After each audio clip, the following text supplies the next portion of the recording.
I am Councillor Daniel Pratt, Chair of Mid-Suffolk District Council, and I will be chairing the meeting today. May I first of all remind you of some domestic arrangements. Toilets are situated outside the meeting room opposite the stairs. Water is also available in the breakout area outside the meeting room. If the fire alarm should sound, please leave the meeting room by following the fire exit signs. Do not re-enter the building until you are told it is safe to do so. Please switch off all mobile phones or turn them to silent. I would like to remind everyone present that the meeting will be broadcast live and to the internet and will be capable of repeated viewing. The whole of the meeting will be filmed except where there are confidential or exempt items. If you are making a representation to the meeting, you will be deemed by the Council to have consented to being filmed. By entering this meeting, you are also consenting to being filmed by the Council and to the possible use of those images and sound recordings for webcasting and/or training purposes. The Council, members of the public and press may record, film, photograph or broadcast this meeting when the public and the press are not lawfully excluded. We've had some feedback regarding, some members not being heard very clearly on the YouTube recordings. And to this end, can I remind members to speak clearly into the microphones and do not put their papers over the microphones, and position your laptops so that they are not in the way of your microphones as well, please. Can I move to the agenda, please? Item 1, apologies for absence.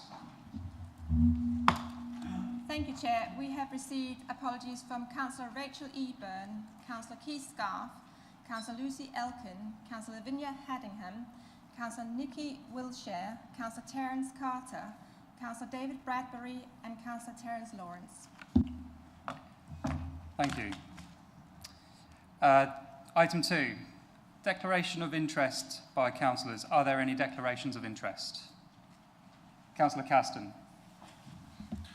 Thank you, Chair. I'm not sure if this is absolutely a declaration that I need to make, but we've got a motion on the farm that involves family farms, and that is something that will affect me. So I'd just like to say that at this point. Thank you, Councillor Caston. Very much understood. Councillor Hardingham, sorry. Yep. Councillor Mellon? Yeah, likewise. Thank you. Any other declarations of interest? No. Item 3, to confirm the minutes of the meeting held on the 21st of November 2024 for accuracy only. Are there any issues with accuracy? No. Could I have a proposer, please? Councillor... Weller, sorry. Yep. Could I have a seconder, please? Councillor Richardson. We will do this vote by a show of hands. All those in favour? That's carried. Item 4, Chair's announcements. I will only refer you to paper MC 2432 for noting. Thank you. Item 5, Leaders' announcements. I would like to invite Councillor Mellon to present his updates. Thank you, Chair. Members should now be aware that we are holding an extraordinary council meeting on February the 10th, so we can discuss devolution and local government reform. It's important, I think, that we all have an opportunity to debate this issue in public. Now, unusually, we are holding this meeting here in the council chamber simultaneously with a meeting of Baber District Council. I believe that this is an innovative and effective way of our two councils discussing this common issue together. In the meantime, we're expecting more information from the government, including whether Suffolk will be on the devolution priority programme and whether the county council elections will be postponed as a result. Also wanted to take this opportunity to update councillors on the planning enforcement action we are taking against Elmswell Services. I'm sure you've seen this in the media. Elmswell Services opened just before Christmas without implementing essential road safety measures, which were required by the planning inspectorate when it granted planning permission. These relate to works to make the entry and exit points safer, amongst other things. So a week ago, we served a breach of condition notice on the site owner, e.g. On the Move Limited, and as a result, all businesses on the site should have ceased activity immediately and remain closed until the terms of the notice are complied with. However, as members will be aware, the businesses on site are continuing to operate, thereby putting profit ahead of safety. So we are now looking at legal options to make the site safe. However, these require careful consideration, and we are therefore taking appropriate legal advice.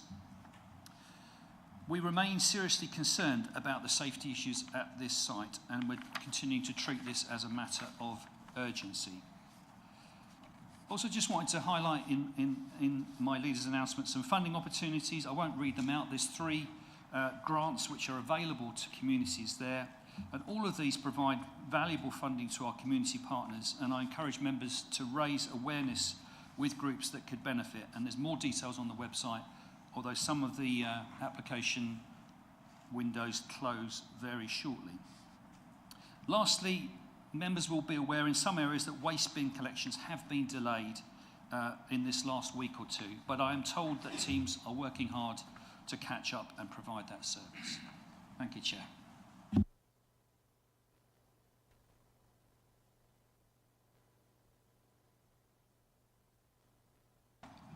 Are there any points for clarification at all? Councillor Whitehead? Thank you, Chair. Can I ask the leader if he's aware that 4 years ago I requested the budget for 21-22 included creating a reserve to finance planning enforcement actions where needed, and I believe at the moment 45,000 remains unspent. So I don't want to suggest spending the money for money's sake, but will the leader acknowledge that reserve was requested so members and officers would never have the excuse of there being no funding being available to take the requisite planning enforcement action in such cases as Elmswell? Thank you for the question, and as far as I'm aware, I have never been told that we are short of resources to push forward with enforcement action on this case. The caution, I think, that sometimes comes in is where there's the possibility of unlimited damages against us that we really want to avoid. So we want to make sure we're getting the best legal advice and very clear what our position is before we move forward and open ourselves to charges of which could be unlimited. So yes, that reserve is there. We will make use of it if we can. I've told officers that we are right behind them in pursuing this enforcement action. Yes, thank you. Now, just to clarify a little bit further, at what point does this Elmswell business become a matter for the police? Will there be a such point? Oh, yeah, sorry. Yes. At what point does this become a matter for the police in Elmswell?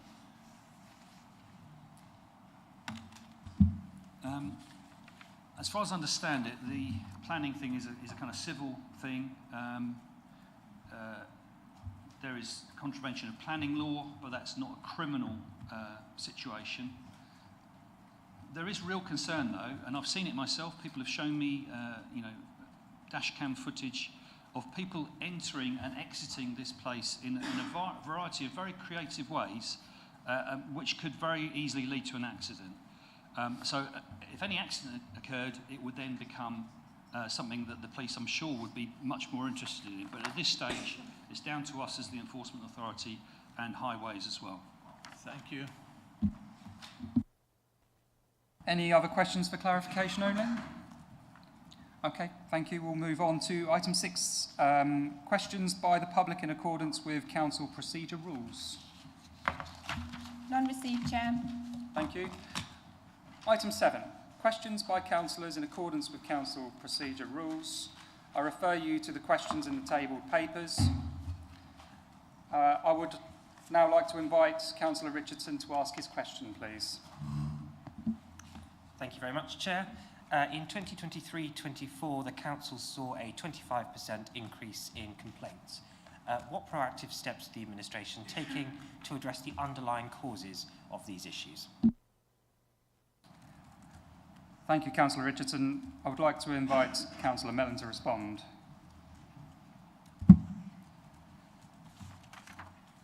Thank you, Councillor Richardson, for the question, which I think is quite a reasonable one given the increase in the number of complaints. Our annual complaints report to overview and scrutiny set out the increase in complaints is really driven by three things. Firstly, we've made it easier for residents to log complaints, and we've actually actively promoted the process of the government's Make Things Right campaign. Secondly, there was the introduction of the Housing Ombudsman's Code in 2022, which has streamlined the process and support for registering complaints. And most importantly, there has been an increase in complaints about housing as we transform that service. Housing complaints now make up 72% of all complaints to the council. So it's important to note that the upward trend of complaints started before we came into administration in May 2023. Also that it's not Mid-Suffolk alone who have seen complaints rise. Ipswich Borough Council, for example, saw a higher rise across the same period, as did the National Housing Ombudsman. So what are we doing to address the underlying causes? As I've already said, the main effort has been the transformation of our housing service, which, particularly after the COVID pandemic, was not providing a good enough service to our tenants. So this transformation has involved changes in contractors, changes in staffing, changes in procedures and processes, and changes to the management of the service. And actually, we are now starting to see the benefit of all those changes with a 7% drop-off in complaints from the most recent set of figures. Secondly, complaints are helpful in identifying areas for improvement. So we are analysing the complaint data. We have a new system in place since July last year so that we can see the details of complaints by service, by geographical area, and we can identify trends and problem areas and respond to them. So officers in the customer service team are focused on this. We have an officer whose job title is Continuous Improvement Lead, and we have working groups in each service area looking at complaints and learning the lessons. So the complaints are up, but the compliments are actually up as well. We've had 10% rise in those too. Councillor Mellon. Councillor Richardson, would you like to ask any supplementary questions, please? Yes, please. Thank you, Chair. And I thank Councillor Mellon for his answer. But what worries me is that last year's figures also showed a significant increase in the number of Stage 2 complaints, suggesting that it's not just that more people are complaining, it's that the administration is failing to resolve residents' issues when they do report them. So can I ask, what is the Cabinet doing to resolve this specifically? Thank you, Chair.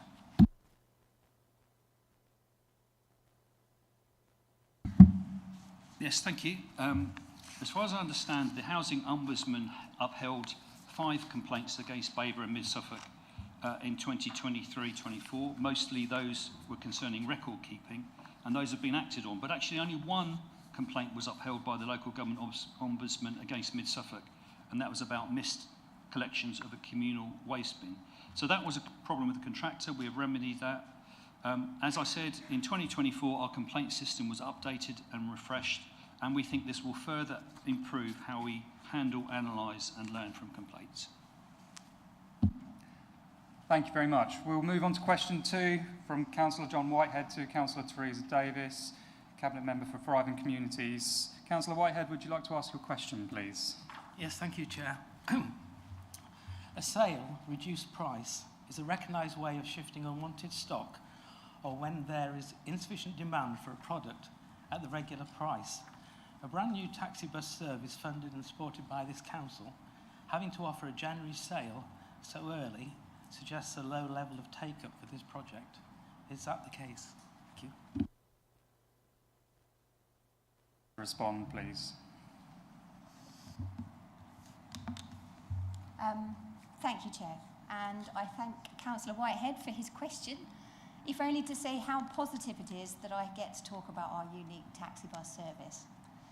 At the outset of our agreement with our provider, it was understood that the initial launch price was there as a maximum, with a view for fares to come down once demand was there. The fact that our service is offering a £2 fare discount when you take 4 journeys or more this month, and you will then get to keep that discount for the whole of 2025, provides me with the confidence that we have chosen the right provider who is aiming for exactly what we want. A quality journey for a fair price. It will always come down to finding the right price in business, and it's only been 2 months since the service launched. For me, after only 2 months in a 2-year pilot, that is really exciting news, and I look forward to our next set of routes out there for Mid-Suffolk very soon. Lastly, whilst I have your attention, I would like to emphasise to everyone this promotion is for the 2 existing circular routes from Thurston to Stowmarket and Bacton to Stowmarket. Whitehead, would you like to ask a supplementary question? Yes, thank you. Were these 2025 price reductions built into the project's business plan, or, to misquote the popular children's song, do the subsidy on the bus go up, up, up? Thank you. Councillor Davis, would you like to respond? I'm sorry, I'm not familiar with the children's song. The provider that we have is a business in itself, an entrepreneurial one. So we will not set such strict parameters as to say when and what happens where. When we do reviews with them, we may impart some knowledge and they will impart knowledge to us. But in answer to that question, it's not written down anywhere. It's a business entrepreneur. Thank you. Thank you very much. We will now move on to item 8, to receive notification of petitions in accordance with council procedure rules. None received, Chair. Thank you. Item 9, co-opting non-elected independent members to the Joint Audit and Standards Committee.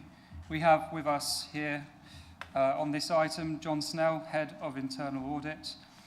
I would like to invite Councillor Matheson, Joint Chair of Joint Audit and Standards Committee, to introduce paper MC 2433 and to move the recommendations in the report. Thank you, Chair. Yes, I'll first say that I move the proposal, and just to introduce it a little bit, the possibility of having independent members on the audit committee was raised by the internal audit manager last year, and the committee discussed it and got further information, and also it became clear to me certainly that that quite a few other councils locally and up and down the country do have comparable independent members, and so we then also find that the Local Government Association and the Chartered Institute of Public Finance Accountants both put this forward as best practice, that you should have one or more independent members. So it certainly seemed to be something that we ought to do, and the committee agreed that we ought to go forward with that. To note then that the constitutions of, well, obviously firstly we need the agreement of both councils, and I didn't actually hear what happened last night, but I see committee, yes, a nodding of heads. So it was approved by Baber last night, and so both councils then need to, if we go ahead, change their constitution accordingly, because there's no provision for independent members at all at the moment.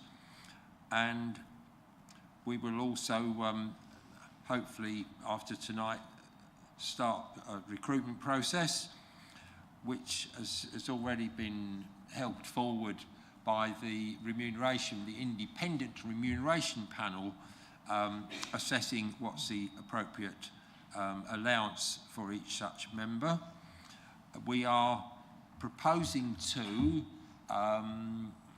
we'd be pleased if we get 1 or 2 come forward for possible appointment, and then ideally we'll get 1 or 2 people before us for the annual meeting of the council in May. And I think the one extra bit of context to provide about this really is the difficulty that we've had for four years, I think now, in actually getting the external auditors to grips with our accounts. It just hasn't been happening, and so we've had to assure the external auditors of our various internal processes and the work of the committee and the work of the internal audit, such that they've agreed to sign off our accounts. So I think that is a little bit of background context of why this would be particularly helpful. Thank you.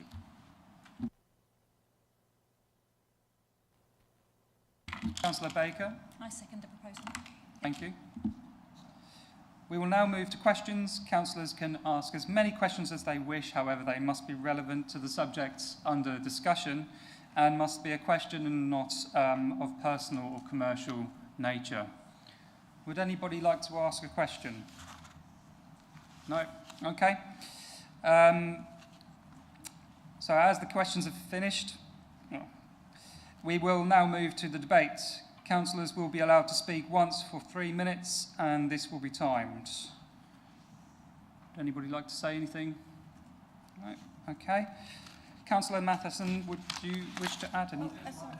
Oh, sorry. Councillor Patchett. Yeah, thank you, Chair. I was on joint audit and standards when this sort of subject first came up, and I've sort of read the papers and sort of heard Councillor Matheson's sort of thoughts on it, but my thoughts that were on it, on the audit and standards at the time, haven't changed, and I didn't agree with it at the time, and I don't agree with it now, because I feel that it's going to dilute the voice of councillors, and there's enough people on that committee already. It's a joint committee, there's enough people on it, and you know, it says that they're looking for sort of a well-rounded person, but you know, do they not feel that the councillors are kind of well-rounded and informed enough? And you might find that actually having these co-opted people on who are sort of seen as the perceived experts, well, actually what you're doing is you may actually hold back the thoughts and opinions of the councillors, because they might think, well, I'm not qualified to do this, so I'll just let this person speak, and then you aren't properly representing your residents who've elected you to be a councillor and to sit on these committees. So it certainly, it's not something for me. I understand that they won't be voting members, but there is a cost to it as well. You've got to train them, and actually you're paying them. And I think there's enough people on those committees to actually cover it, from what is already there. So I wasn't supportive of it then. I haven't heard anything now that makes me sort of want to support it. So I'm sorry, but this one isn't for me. Thank you. Councillor Baker. Thank you, Chair. I just want to respond to Councillor Patchett's points in regards to this. So I think it's quite important that we have co-opted members. We've sat in the Audit and Standards meeting. Different councillors come forward with different skills at different stages in their life. People have had lots of different experience of organisations, charitable, business-like, that sort of thing. And we don't have a level playing field. So it's important that we make sure we maximise the skills that come in. And I think part of this recruitment process enables us to do that. It makes sure that we look for the skills that we might be missing within the group. Obviously, we pull forward all the skills that we possibly have as councillors, but it is really important that we fill any gaps that we potentially have. We've had lots of fantastic training by all of the finance sort of teams and by the external partners, but we do need that additional expertise. So that's Thank you very much, Councillor Baker. Councillor Whitehead. Thank you, Chair. I was debating whether to participate or not in this, but I fully support the concept behind this paper. An independent expert will be a most helpful addition to the committee. I sat on the Suffolk Pensions Committee, and they have an excellent independent professional advisor who brings a lot to that committee. My only concern, actually, is the level of remuneration. We don't want someone joining just purely driven by the remuneration element, but we've got 6 to 8 meetings a year, a lot of reading time, travel time, and the remuneration works out about £20 an hour for these specialists and these experts. There are people, for example, that volunteer to sit on things like the tax tribunals, and I think the rate for that work is at least double what we're offering here. So I'd like to think we will recruit for quality and ability rather than just buying at a price, and that we can tweak the level of remuneration upwards if we struggle to recruit at these important roles. I'd rather have one great addition at twice the price than two with less knowledge and experience. That's my view anyway. Thank you. At all? Councillor Winch? I wasn't going to speak on this item, but as there's some disagreement, I think it's highly desirable that we do have some independence on this committee. It's dealing with quite a complex area where there is limited detailed understanding, if we're honest, amongst a lot of members here. And I think having somebody else giving a different perspective is highly desirable, and it's always useful to have your own thinking challenged. It doesn't stop the overall voting structure, so I don't think it is a big problem for us. I think, following Councillor Whitehead, it is important to get the right people. There's no point in bringing people in who don't add value, but I'm sure we can find appropriate people. Thank you. I'd like to support both Councillor Whitehead and Councillor Winch's comments. I think the recruitment process will be quite critical. We often hear about independent experts, and what does independence really mean? You know, we definitely want these people to be truly independent, and they are really there to explain technicalities and give the councillors on that committee facts, not opinions. And I think that is the crux of having these independent members. They need to be truly independent and be helping the members analyse facts. They shouldn't be the ones forming opinions. That should be the councillors' jobs. Thank you. Thank you. Thank you. Councillor Hicks. I was just going to echo the same. I think the most important thing is it is good practice, and I think it's important this council follows good practice, and the recommendation of SITFA is that 2 independent people on that is a good practice, so I fully support this as well. Thank you. Any further comments? Okay. Councillor Matheson, would you like to add anything? Yes, Chair, if I could just briefly comment on the various interventions.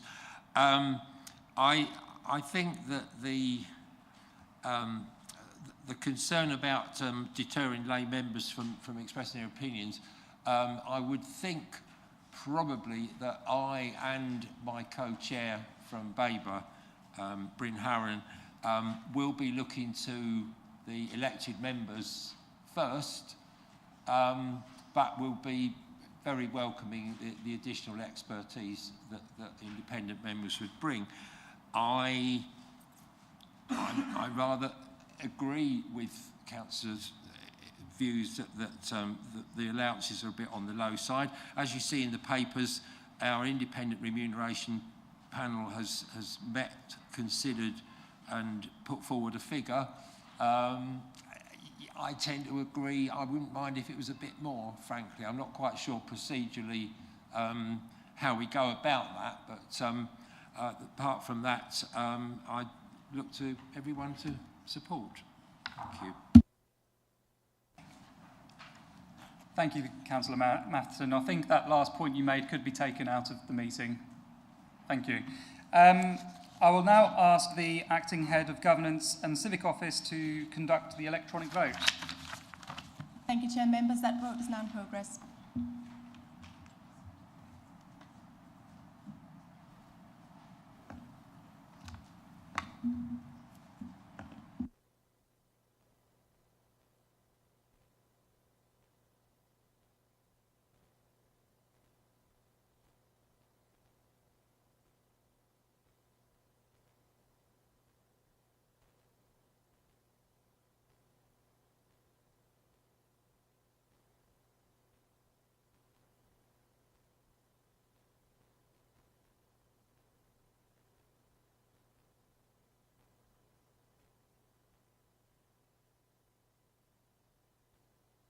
Thank you, members. That is 25 votes for and 1 abstention.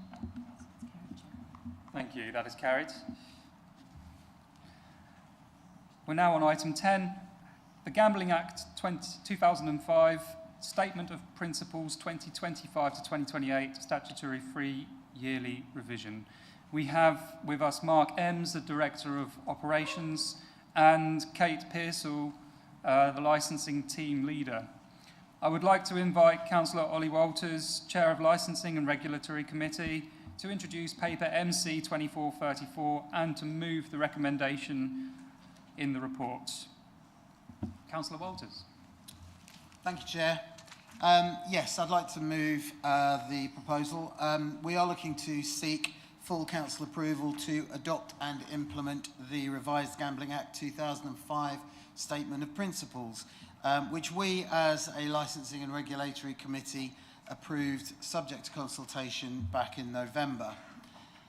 The Act requires all licensing authorities to publish a written policy setting out how they propose to carry out their licensing functions, the principles they will follow and their expectations of licensees.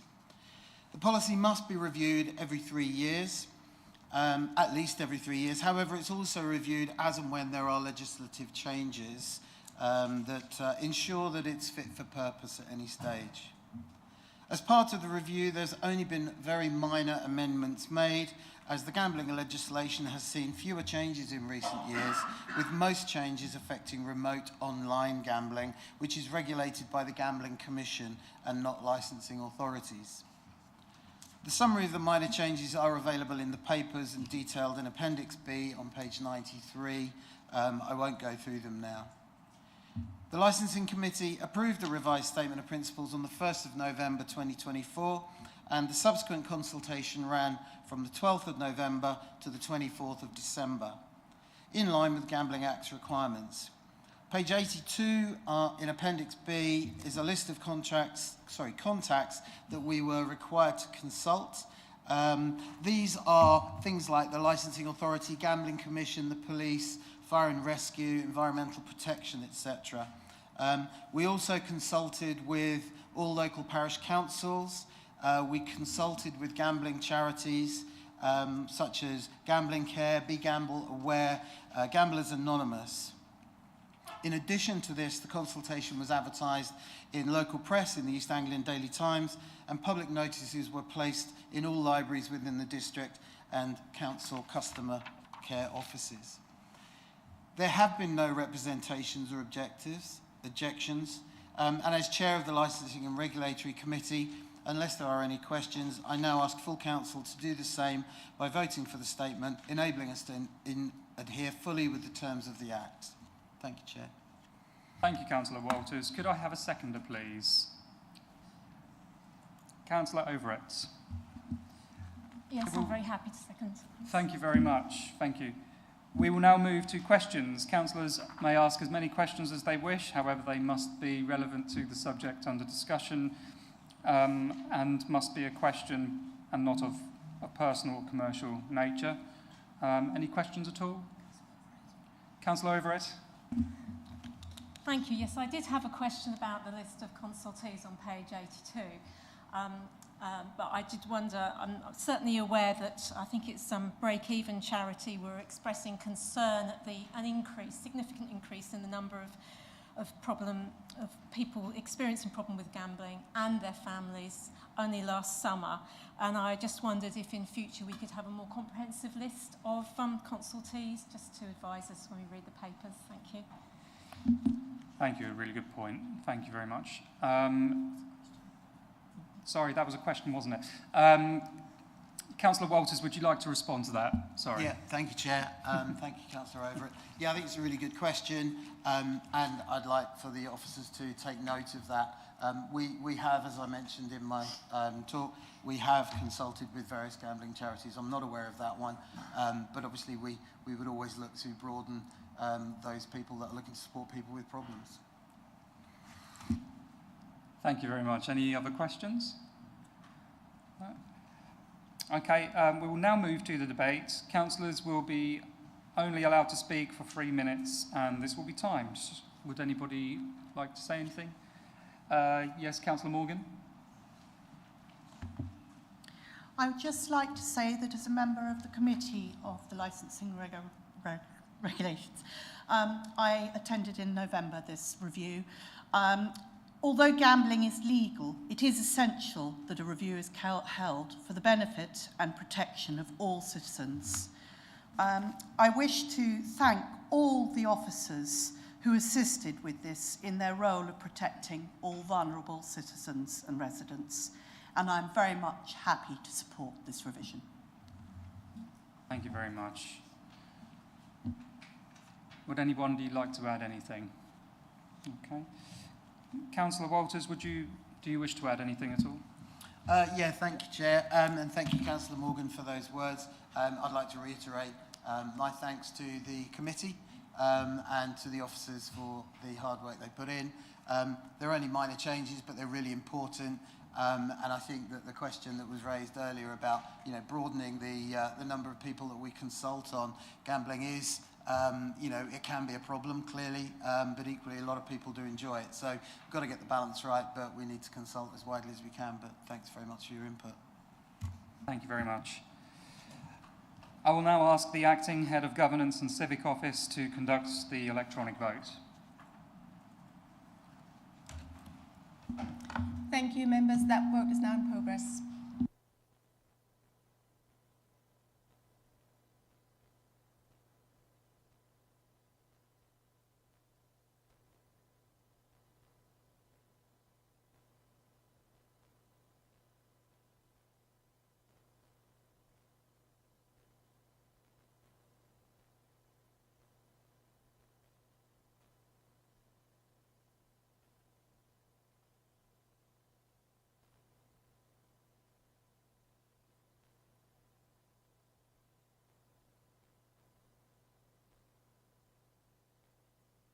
Thank you, members. That's 20 votes for, so that's carried, Chair. Thank you. We're now on to item 11, the HRA business plan. We have Deborah Fenton with us, the Director for Housing, and Jenny Smithies, the Finance Business Partner. I would like to invite Councillor Richard Winch, Cabinet Member for Housing, to introduce paper MC 2435 and move the recommendations included in the report. Councillor Winch. Yes, I'd like to introduce paper MC 2435, the Housing Revenue Business Plan. I'd like to thank officers Jenny Smithies and Deborah Fenton for their work on the Housing Revenue Business Plan, not just the financial model, but all the work that goes around in shaping the service, and there's a lot of officers involved in this. I am going to apologise that I'm going to spend a bit of time on this because it's probably one of the biggest, if not the biggest, problem that Mid-Suffolk Council has got. So, what is the HRA business plan? I think we all know it's a financial model that takes into account a range of financial variables together with the current plans for the management and development of the housing service. So the assumptions cover things like general economic things like inflation, interest rates, and then specific housing things like rent increases, cost increases, capital investment plans, new build plans, and then a lot of specific things like what's happening on right to buy.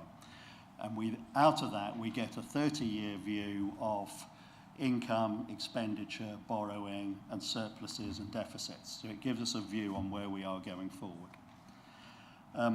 There's some priorities mentioned in the text I just want to repeat because I think it's really important to get your minds around what we're trying to achieve. The priorities are investing in our current homes, increasing our housing stock where affordable, and I'll come back to this, improving the services that we provide to tenants, improving the neighbourhoods that we manage, involving tenants in the management of the service, and implementing digital transformation. Now, in my remarks, I'm going to focus some comparisons against 2930 because once you go 30 years in advance, the numbers become quite hazy.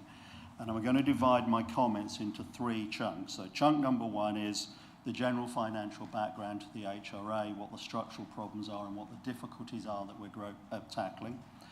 Section two, I'm going to go through the numbers like income, expenditure, borrowing, capital program, and just explain what's going on and what we're trying to do to improve them. And then I'm going to do some brief conclusions. So, we've been through some of this background before, but I think it's important to keep going back to the base position.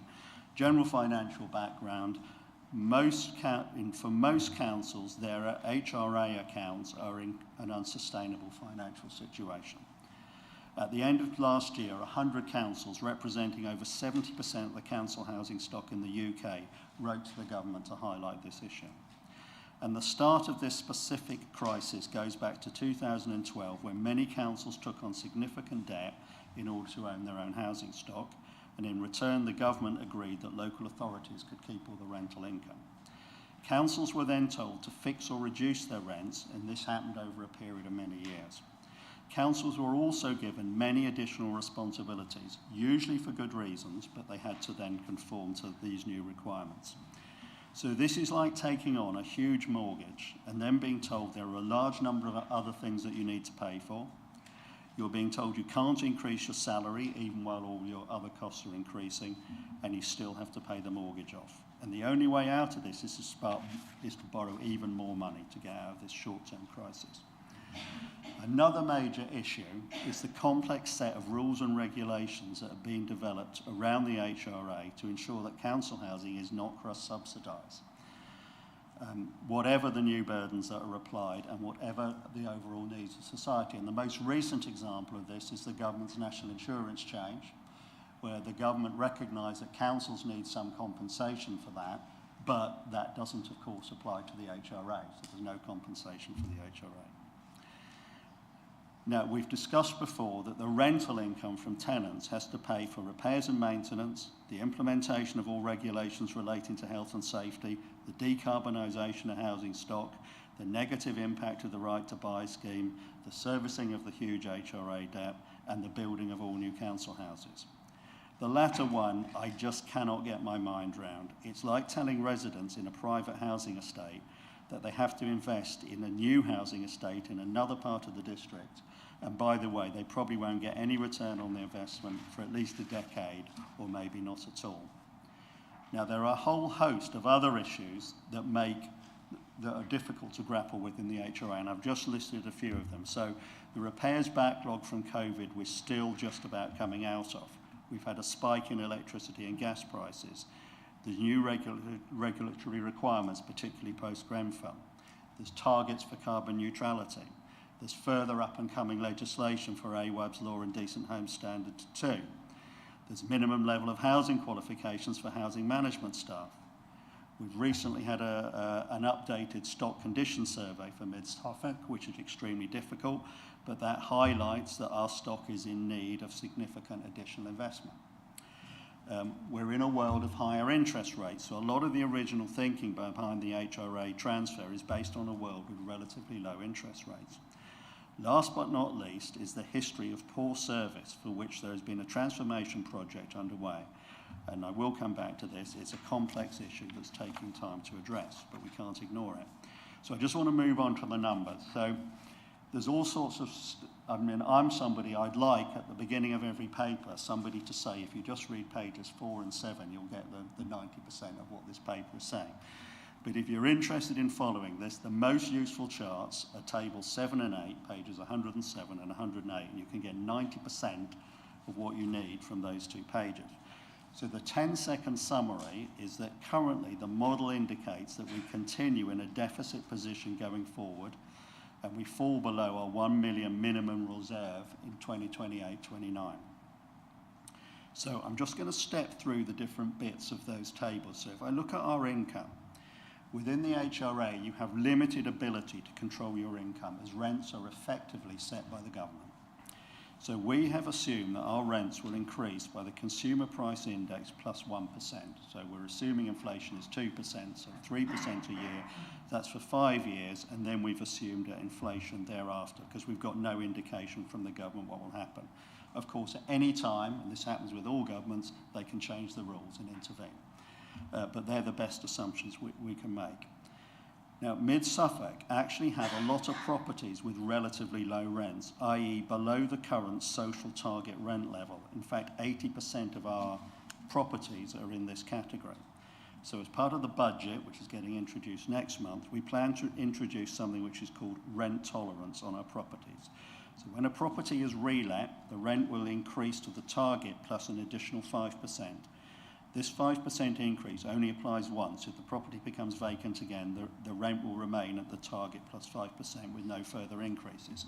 What does this mean? It means over time, we will go through the whole stock and move the rent up to target plus 5%. So it's a way of us increasing our rents over a period of time, but it doesn't affect the existing tenant, it only affects somebody who's taking on a new property. We're also planning to fully recover the costs of our service charges, both in general needs and sheltered schemes. We've assumed that this will take place over 5 years, because we have to be mindful of the impact on tenants, and we've limited in the budget, which we'll discuss next time, we've limited the increase to 10%. We've had to increase the hit that we think we get from voids from 1% to 1.25%, so that slightly reduces our revenue. So if I look at income, it rises from 20.5 million this year to 24.8 million in 29-30. That's an increase of 21%.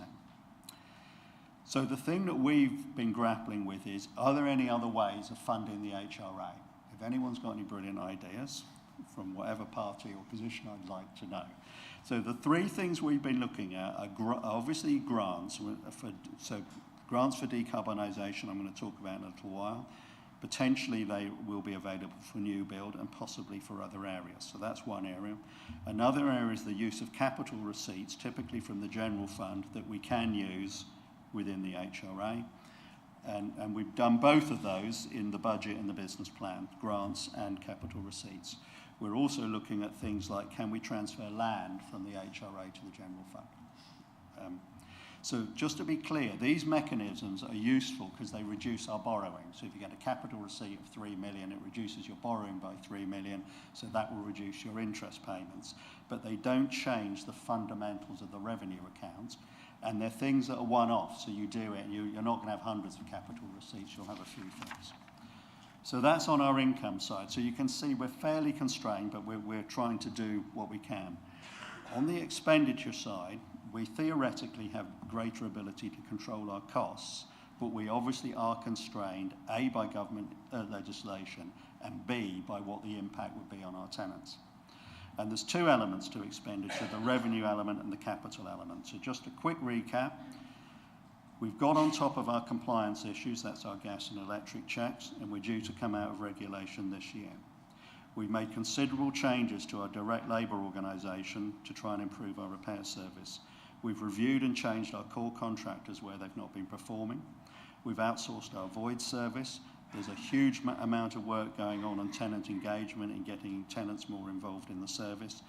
And there's a lot of work going on to improve our performance around issues like complaints handling, which was rightly raised by the opposition earlier. This administration has agreed to fund a high-level expenditure in our repair service in order to get us to a state whereby the service can be improved. We're accepting that the benefits of this may still be 12 to 18 months away, but we all have to recognise that the current level of performance is not acceptable. Currently, in the HRA business plan, direct costs represent 75% of income, and by 29-30, this will have come down to 70% of income. So this is going in the right direction, but we've still got a long way to go. On the capital programme, we've now carried out a full stock condition survey, which has confirmed our properties need further investment. And the following items are included in the capital programme. A significant decarbonisation programme, roughly 7.5 million over the next 4 years. This assumes match funding from government grants. We've already obtained Wave 2 funding, and we have applied to get Wave 3 funding, and we've made the assumption that we'll be successful in that in the business plan. It covers significant investment, over £3 million a year, in kitchens, bathrooms, windows, doors, fire safety and neighbourhood environments. It includes an increased annual budget of over £500,000 a year for disabled adaptations. It has a heating investment of £1.2 million a year up to 2029-30, and very significant investment in roofing, averaging over £4 million a year over the next 4 years. So we're still anticipating substantial investment in our stock. Our aim is longer term to save on our repairs service if we can improve the condition of our properties. And we have to go through this in order to get better control of our repair costs. New builds, so what's happening here? So in Suffolk, we've been trying for a large number of years to encourage more affordable housing. Our planning policies require that 35% of all larger developments on greenfield sites should be for affordable housing. And last year there were about 200 affordable homes built in mid-Suffolk, and there are about 70 homes added to the council's housing stock. However, even though there might be a political will in mid-Suffolk to be more, the economics of council housing make this almost impossible. We plan to complete our existing new build acquisition schemes, mainly Paddock House I and Lorraine Way Bramford, and then cease the new build acquisition programme. So our new build budget declines from 7.5 million next year to 0 by 27-28. Just a quick note on right to buy. The recent changes that the government's done to the right to buy scheme basically make it less attractive. We're expecting to see a reduction in right to buys to 6 per year until 2035-36, when it's assumed that the scheme will end. I'm not sure why we've chosen that year, but that's what's in there. Right, borrowing. So over the past 18 months, the methodology for apportioning the interest payable by the HRA on borrowing has been revised to be in line with best practice. The level of interest costs for the HRA had previously been understated. This put the HRA account under considerable strain in 23-24, and this has had a continued impact this year.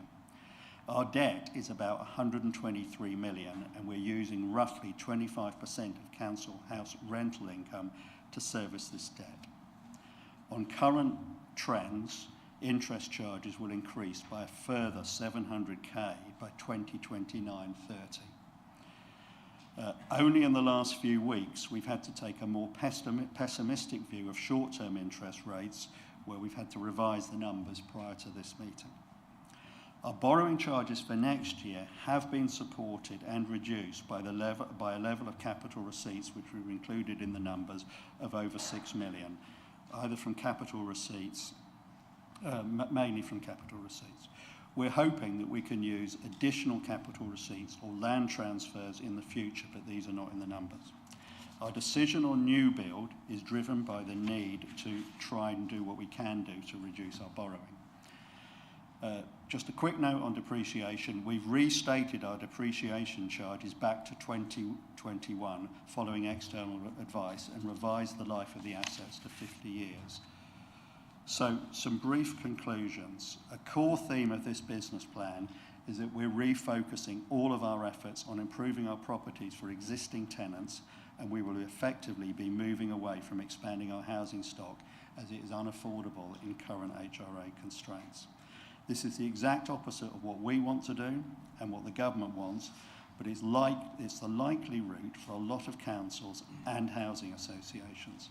A survey released only last week of 76 stockholding councils indicated that 71% are likely to follow this route. Just a brief overall conclusion. The situation in the HRA is still really, really difficult, and it's taking longer than we hoped to get to a surplus position. We have decided it's not realistic to address our current problems without an ongoing high level of spend for at least another year. There's a huge amount of work going on to improve our service, but there's still a fair way to go. As stated, this model suggests we go below our 1 million minimum reserve in 2028-29. This means that we can't leave the HRA as it is without further interventions. I can assure members that trying to get the HRA into a more sensible financial position is a very high priority for the administration, but this needs to be balanced against the demands of the service and the needs of our tenants. I'd like to move motion MC 2435 that members agree on the contents of the business plan. Thank you, Councillor Winch. Could I have a seconder? Councillor Mansell. We will now move to questions. Councillors may ask as many questions as they wish, however they must be relevant to the issue under discussion, and must be a question, must not be of personal or commercial nature. Would anybody like to ask a question? Councillor Caston. Thank you very much. You said when you were introducing this about the reduction in right to buy, it's going from what looks like about 16 per year down to 6. What's behind that? Why is that happening? Primarily because the rules around right to buy have been changed by the government, so there's much less incentive for a tenant to buy their own property now than there used to be. It's quite a complex set of changes, but that will be true for all councils. There's a big debate about right to buy. It's attractive with a lot of tenants. It's a financially reckless policy for local government. That's whatever your politics, that's the bottom line, because you're selling houses effectively at a loss and you don't get a recoup for what you've lost. But it's quite popular with tenants. Thank you very much. Any other questions?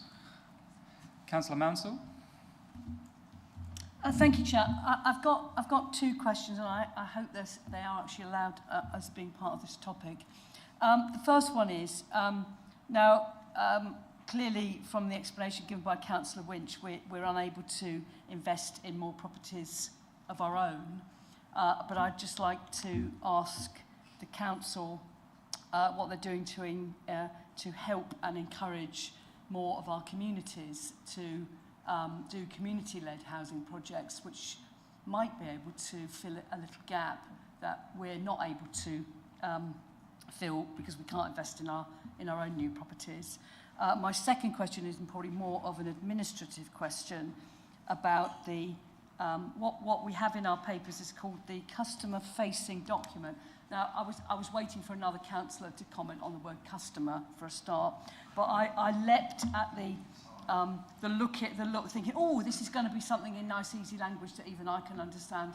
I'd just like to hope that can I just have some assurance, rather, that the customer-facing document, if that is what is to be called, is checked for accessible language, and that all the graphs and diagrams in there are fully labelled so that the layperson can understand them properly. Thank you.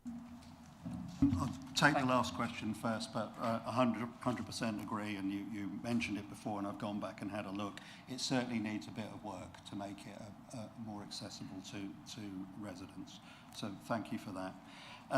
I haven't talked about, and maybe I should have made a comment, we are obviously been looking at what can we do about affordable housing outside the housing revenue account. So the two main things that are going on at the moment are trying to work with the other housing associations that are around, try and share how we could help them, what can we do. A lot of them are in a similar position to us, so that's one thing. We are pursuing community land trusts. We held an event in Lavenham a couple of months ago, and it's something that we're interested in developing, and we can use general fund reserves for community land trusts. I was really just trying to, this is quite a big topic on its own, so I hadn't gone there. Thank you very much. Councillor Baker? Thank you, Chair. I was just referring to page 98, the assumptions table. It references on there a number of assumptions in relation to inflation. And then if you look down at the risk register on page 101, it's referencing the first risk. We may be unable to react in a timely and effective way to financial demands, likelihood, probable impact, disaster. I don't know if I've ever actually seen that on anything before, and I fully appreciate all the work that's gone into this and the situation, and that this council is not any different than many other councils across the country. But I'm wondering if there has been any modelling done in relation to this, like a disaster recovery plan. So if that risk, and it's the first risk and it's the highest risk, has there been any modelling based on the assumptions if they do change and this disaster comes? A couple of things. Believe it or not, I originally had that risk in my speech, but I thought, do I really want to use the word disaster? I backed away from it. But what it's really saying is, this is a model on what's likely to happen. If interest rates go up a reasonable amount or other things happen, we will suddenly be in quite a bad position. So there is, and what he's just saying is there a risk? And what would that mean? We'd go over our minimum reserve. The housing service doesn't fall over, it continues to function. As of yet, as of today, no HRA has actually, this hasn't happened in any HRA, as far as I know. I definitely don't want us to be the first. So We don't know exactly what would happen. We are a council that has reserves. You know, it's not like we were running out of money. It's just in this technical, made-up world of HRA, we'd have consumed our reserves. But we still have the housing service, the people who do all the work. Deborah, do you want to comment at all? Thank you. I mean, I don't want to be the sort of officer of doom, but you know, there has been news in the sector of other councils who've taken quite drastic moves, like only carrying out urgent repairs, completely cutting their capital programme, and making redundancies.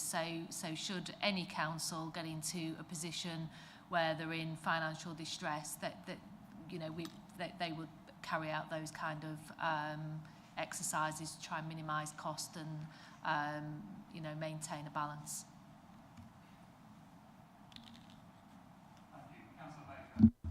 Thank you. So can I just confirm that there is sort of a disaster recovery kind of business continuity scenario and like a model in the event of those scenarios? Is there something formal in place that's been looked at? And this is a big risk, and we're looking at the modelling. Has any of that been actually done? So we work really closely with a Bovo consult, and we have a consultant there that we work with, and we do quite a lot of scenario planning.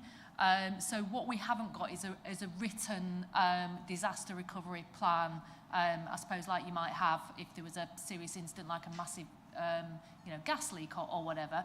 But we have plans in place to try and mitigate any financial distress to the HRA, and those plans are the plans which Councillor you know, spoke about in his introduction today.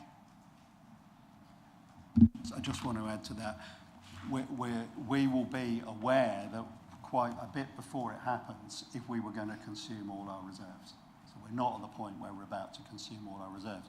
If we get to the point where we were like 95% sure that we're going to consume all our reserves, then we have to start taking action. What I was really trying to say in this presentation is, at the moment, we've taken some drastic action. We've stopped building new council houses. We're continuing with the capital programme because we believe in the long term it's the best way of getting out of this situation. If we thought we can't get out of the situation, then we have to, like Deborah said, review the capital programme. We're not there yet. Thank you. Councillor Patchett. Thank you, Chair. There's just a couple of points that we highlighted in scrutiny when this came to scrutiny. So the first one is that we are allowed to sell 5 houses per year at full sort of retail value, and I don't think we take full advantage of that, which could be quite a good way to get some capital in. Prime candidate for those, I think, is those bungalows we own in Halston that we're not sort of doing anything with. So, like, why have we still got them? So that's one point. Another thing we did put forward as a recommendation in scrutiny, and I'm not sure if it's made it through to this, was that we spoke about fixed term contracts, which, you know, someone's housing need today is not necessarily their housing need 10 years and down the line, 15, 20 years. You know, people's need changes. Do they actually still need to be in a 3-bed house with 2 people? Yeah, so the question is, are we considering fixed term contracts? Are you considering the recommendations we put forward? Two things, then I'll let Deborah come in. On the Halston Corner sort of example would be maybe something that we might transfer to the general fund and do under the general fund. That would be slightly different. Something I didn't mention, I don't know why I didn't mention it, but something that we will be looking at, you can come in a minute, Deborah, is disposal of some of our properties. So we need to have a look at those properties which are really uneconomic because they're just hurting us, and we could get some money from them. I think it says in the papers, we are going to do a review of the fixed-term contracts. From a financial point of view, it isn't going to be something that's going to come quick enough to solve any problems for us. Do you want to? Thank you. So if I can just answer the question firstly about our assets and selling properties. Yes, absolutely right. We can sell up to 5. And then if we want to sell more than 5, we have to go to the Secretary of State and ask for permission. However, when looking at stock and thinking about selling stock, it must be done in a managed and strategic way. So we have recently contacted Ridge, who carried out our stock condition survey, to ask them to, give us some detail and some cost on supporting us with our asset management strategy and also an asset register. The asset register would then provide us with all our properties in a list with all the costs, and we would then know which properties, are making us a substantial loss. And at that point, we would bring forward a proposal to dispose of those properties. And what we may be suggesting with the receipts from those properties is that we then invest in properties which have an excellent EPC and are cost effective for both the council to own and manage, and of course, importantly as well, the resident. Thank you very much. Any further questions? Councillor Walters? Yeah, thanks, Chair. I'm not a revenue-based, these sort of numbers kind of mess with my brain, and I know that, we're inheriting a position here that is really troublesome, and Councillor Winch has made that very clear. Thank you. My question is, the takeaway for me from this is, under all of those stresses and strains, we're going to stop building houses. And I wonder, almost in line with Councillor Baker's sort of question earlier, when that gets out, and I know we're not the only council by any means, but when that gets out to the general public, into social media, what are our ways of mitigating that message? Yeah, if it's any consolation, the numbers mess with my brain as well. But we've still got a tail running here. So we've still got houses that are in progress. So we're not about to drop off a cliff today. We are interested in what else we can do in the housing sphere outside of the HRA, which is something that we're working on and thinking about. I just didn't go into anything about that today because we're just dealing with our council housing thing. I think we're going to have to take that on the chin. This is something that we have not got the money to do it. The borrowing is already out of control. That's just how it is. It's not helpful, I know. Thank you. Councillor Walters? Yeah, thank you. No, I fully understand that, and that's the position we're in. Again, my question is, and maybe it's a hypothetical one, but are we ready for when that debate comes publicly? Because if we aren't, we should be. Yeah. So I think we are getting ready, which is why I said we're working with other housing associations who are in similar straits. We're working out what we can do. What really matters is the level of affordable housing in the district. It doesn't actually really matter how it's provided or who provides it, and we're just going to need to be more flexible about that. There's certainly things we can do around community housing, and there's certainly ways we might be able to support other people in the market. Thank you. As the questions have finished, we'll now move to the debates. Councillors will be allowed to speak once for 3 minutes, and this will be timed. Would anybody like to start? Councillor Matheson. Thank you, Chair. Well, I'd firstly like to thank Councillor Witch for another superb exposition of, unfortunately, a very big problem. But at least he sets it out with great clarity, and I think he's probably mentioned Table 1 on page 98, the assumptions. I just so welcome that as a clear, simple understanding that one can gain what is assumed in working out all these figures. And also thanks to lots of officers for monumental amounts of number crunching to get it in front of us. The right to buy, I've always found this to be absolutely mad. I think back to a day when a year when we were selling 20, 30 more a year, huge discounts. And I thought, well, we've got this monumental mortgage and we're giving away these houses at ridiculously knocked down prices. If we carried on for that, eventually we'd be left with no houses and a massive mortgage, and it doesn't make sense. And I think Councillor Winch has pointed that out again, and thankfully it's now negligible, but it's already caused a lot of damage to these finances. I'm grateful to Councillor Mansell for pointing out, the people that live in our houses are tenants, and the people that are not in them, the rest of the public, they are our district residents, and there are no customers to be seen here anywhere. So to make a public-facing document to help people understand it is great, and to call them all customers is just harmfully wrong, frankly.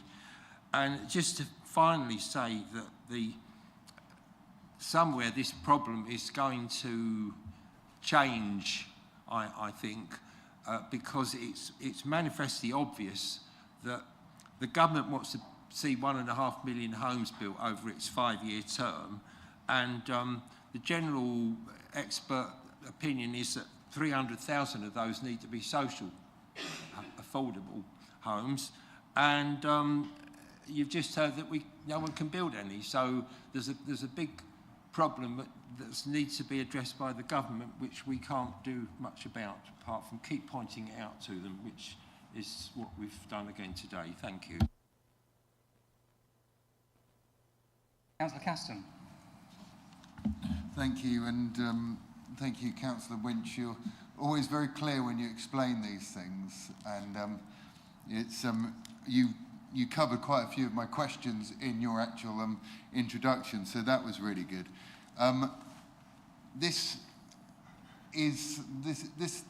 Fundamentally, there's a huge problem with the HRA.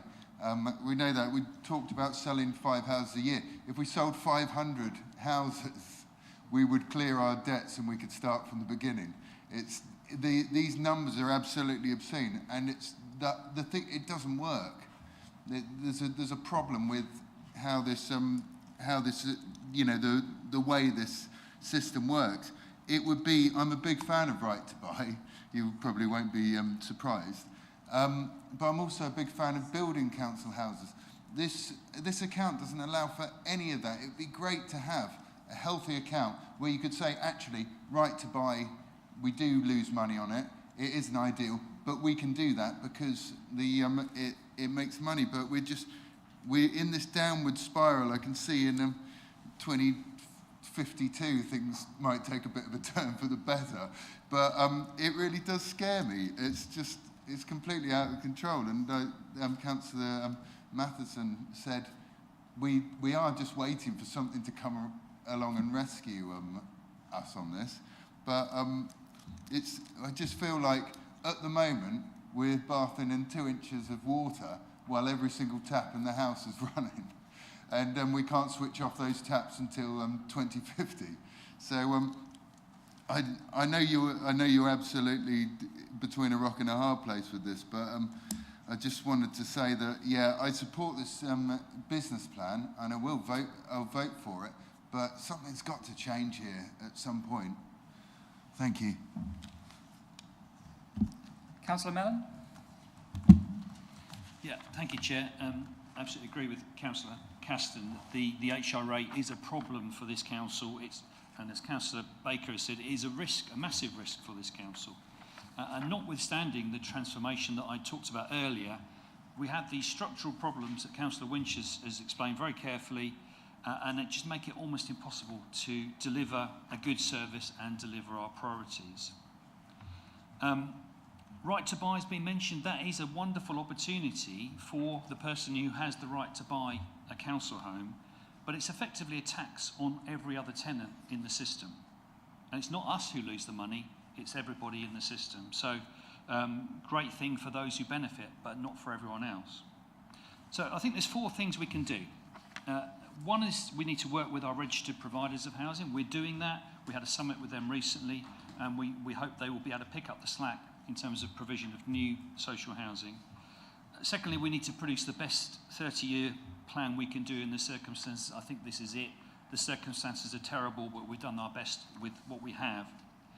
Thirdly, I think we need to employ the best people we can to look at this problem, and I have every confidence in Deborah, in her team, and in Councillor Winch as the Cabinet member. And lastly, I think we need to lobby government to provide the resources we need for this service. As Councillor Matheson said, one of the government's stated missions is to deliver this 1.5 million homes across the period of this Parliament. And the only way this number of homes has been delivered in the past is when local authorities have been part of the provision, building and providing homes. There's no way we can do that in the current situation. So if the government wants us to help with that mission, and we're willing to do so, they must find a way to enable us to do that. And I will advocate for that whenever and wherever I have the chance. Thank you. Thank you very much, Councillor Mellon. Would anybody else like to debate? Councillor Baker? Thank you, Chair. I just wanted to say I think this is the best business plan that I've seen come out of the District Council. It's got a lot of information there. It's really clear. It can be understood by a variety of people. Councillor Winch's sort of introduction and comments have been really clear, and you know he knows his stuff. I think as long as the risks are actively being worked on, and in the background there is a sufficient team within the District Council that are looking at these risks and working on a sort of on a daily, weekly basis, you know, that's the best that this council can do. And I want to make sure that the staffing for the housing team is in place. I think that's one of my biggest concerns, but it's really one of the best things that I've seen come out of the council, and you know, you should be really proud of what you've done. Thank you very much. Councillor Whitehead, did you want to speak? Yes, thank you, Chair. I want to start by saying I've followed the HR finances for several years. I must say that the changes in both management and financial support have given me confidence that some serious issues surrounding the HRA are being addressed.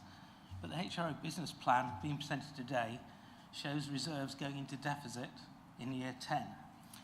To me, it seems too simplistic to blame the few years when rent increases were capped below inflation as the root cause of the problem. I've given this much thought over the last few days, and personally I think the problem is much deeper rooted. With the HRA, we're trying to defy basic economics. The rents are far below market rents, say £105 a week, compared to say over £200 a week in the private sector. But all our expenses are set by the market.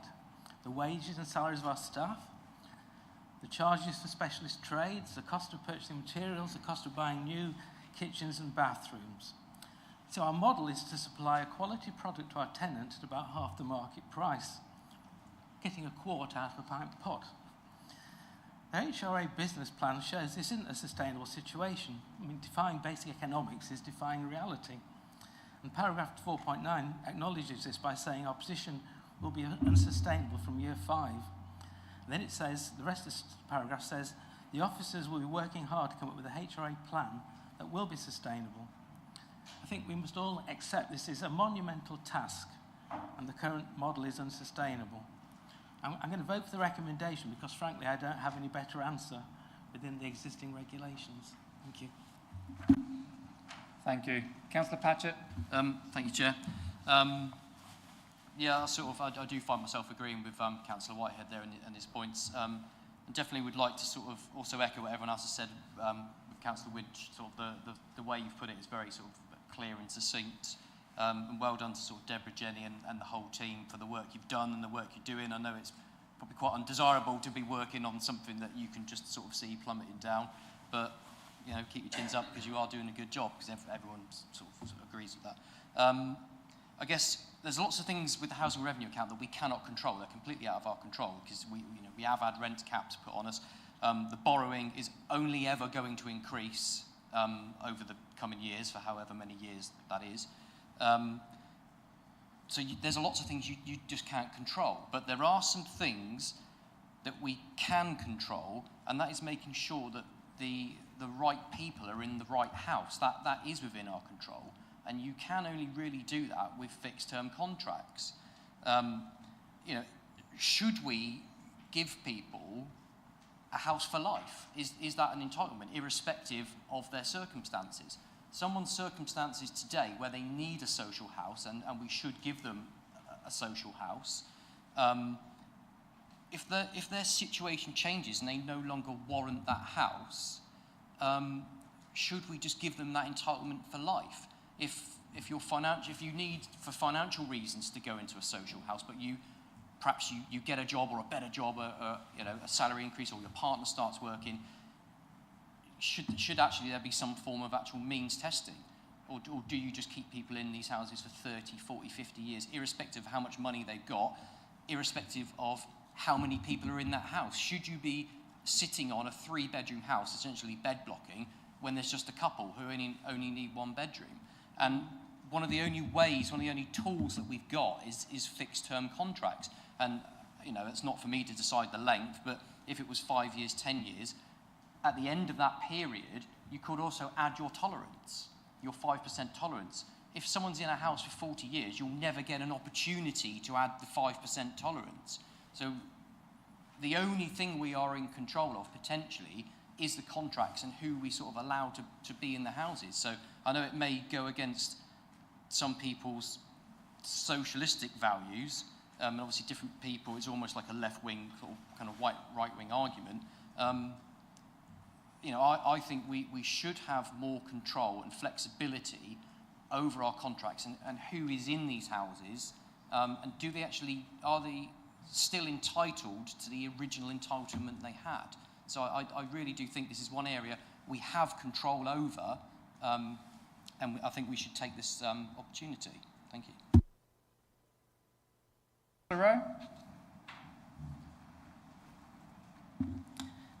Yeah, I think it's a very good report, and as Councillor Baker said, it has a lot of detail, and it was, when it came to scrutiny, it was good to go through, and it is important to remember we are kind of talking about people's homes and people who, like, they may be with us because they aren't able to find other places to rent, like they may have been made homeless at quite short notice, and it isn't very easy to find a home, kind of, even if you have a reasonable amount of income, because there will be guarantors that are needed that require kind of a lot of income.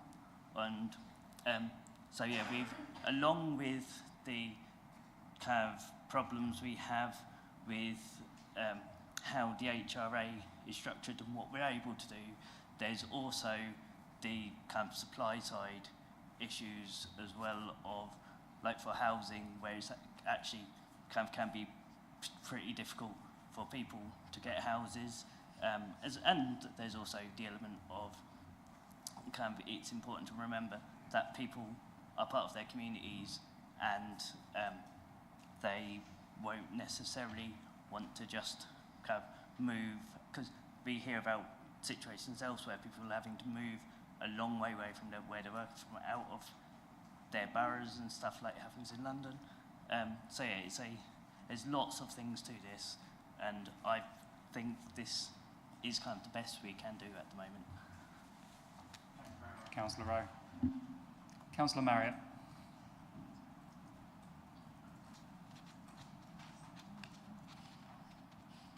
No? It is on. Sorry. Page 122, I was looking at the housing those in needs, households active on the housing register. And I was sort of, I find it quite interesting, breaking down need by the number of bedrooms required, and that there's a really high demand for 1-bedroom homes of sort of over 52%, and a very small amount of need for 4-bedroom houses. So I sort of presume that there are people who really require flats, and I just wonder what, if anything, the council are doing, maybe to work with housing associations to address this need for single people in particular. That's a question, I suppose. Oh, sorry. I'm would you be able to take it? It's a great question. Would you be able to take it After the outside the rephrase meeting. it. Or rephrase it as a comment if you wish.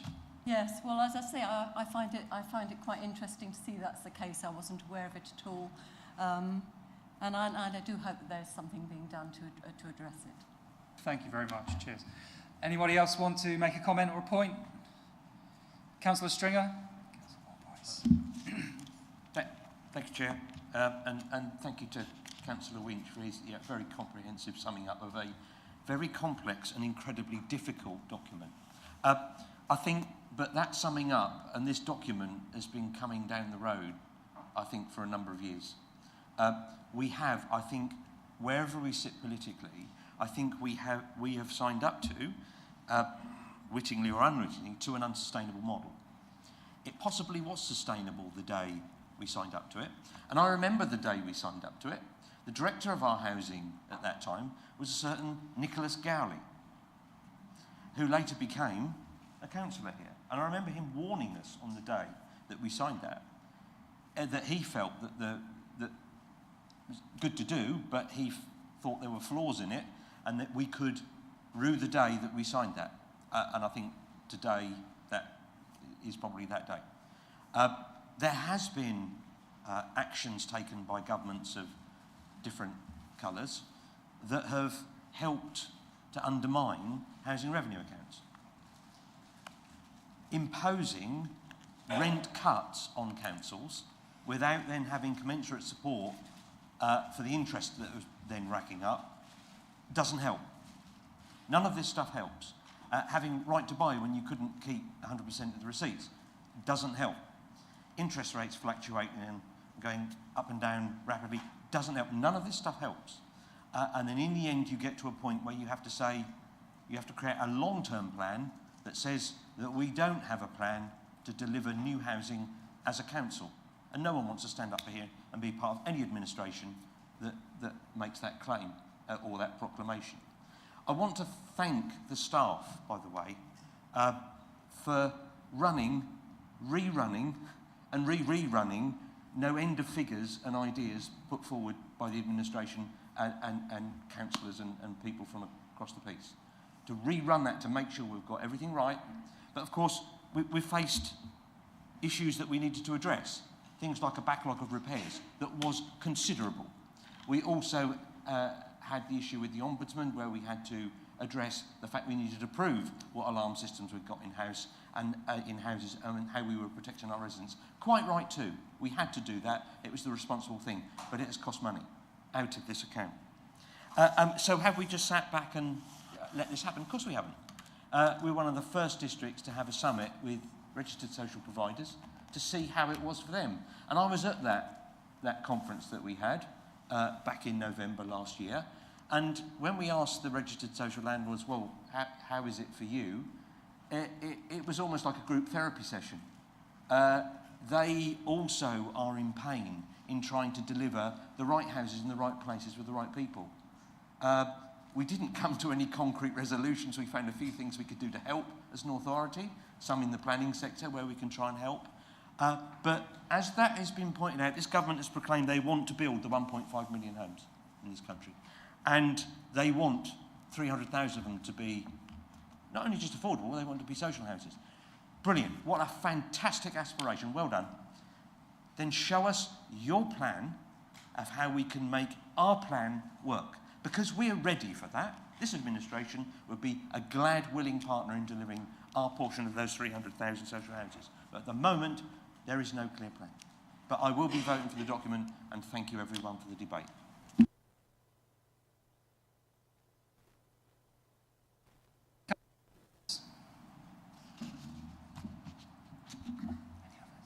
Yes, I think we've already sort of looked at in depth at the sort of complexities of actually sort of managing our district HRA account within the context of what the government has set as a business plan for it. It is very much squaring the circle.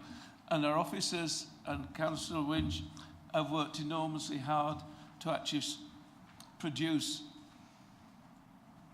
a recognisable plan, something that does have an ongoing way of actually meeting the needs of our residents. In response to Councillor Patchett's comments, I do think we need to recognise that we are not just providing houses, we are providing homes for our residents who actually cannot afford affordable rents, cannot afford mortgages, and we provide that social need with homes. There's been a huge transformation led by Deborah, in how we actually look after those homes, how we improve them, how we meet government legislation with regard to fire, gas, asbestos and mould and whatever. And these targets have been set and they are being met. We have brought in-house a lot of the repair work, and this is ongoing and improving our residents' lives. We are looking at how these communities actually prosper. It is not just about the financial situation we find ourselves in, but that is an important need that these homes represent.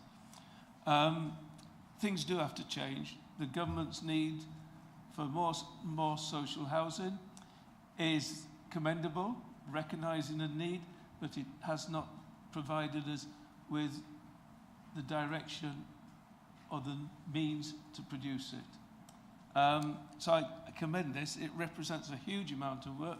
We have looked at a huge range of possibilities, and this is the best possible plan for going forward. Thank you.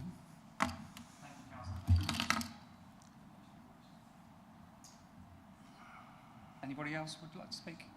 Okay, Councillor Winch, would you like to add anything?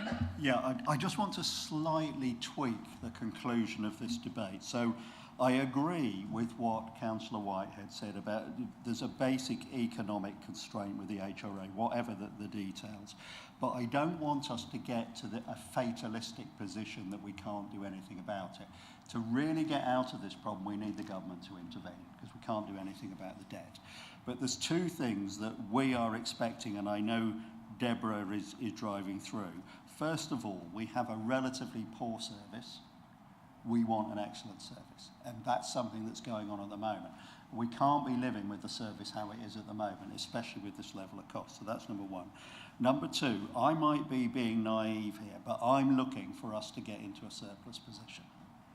Yeah. So we need to be coming up with whatever ideas we can to be more efficient and streamline our costs, to get ourselves in a surplus position.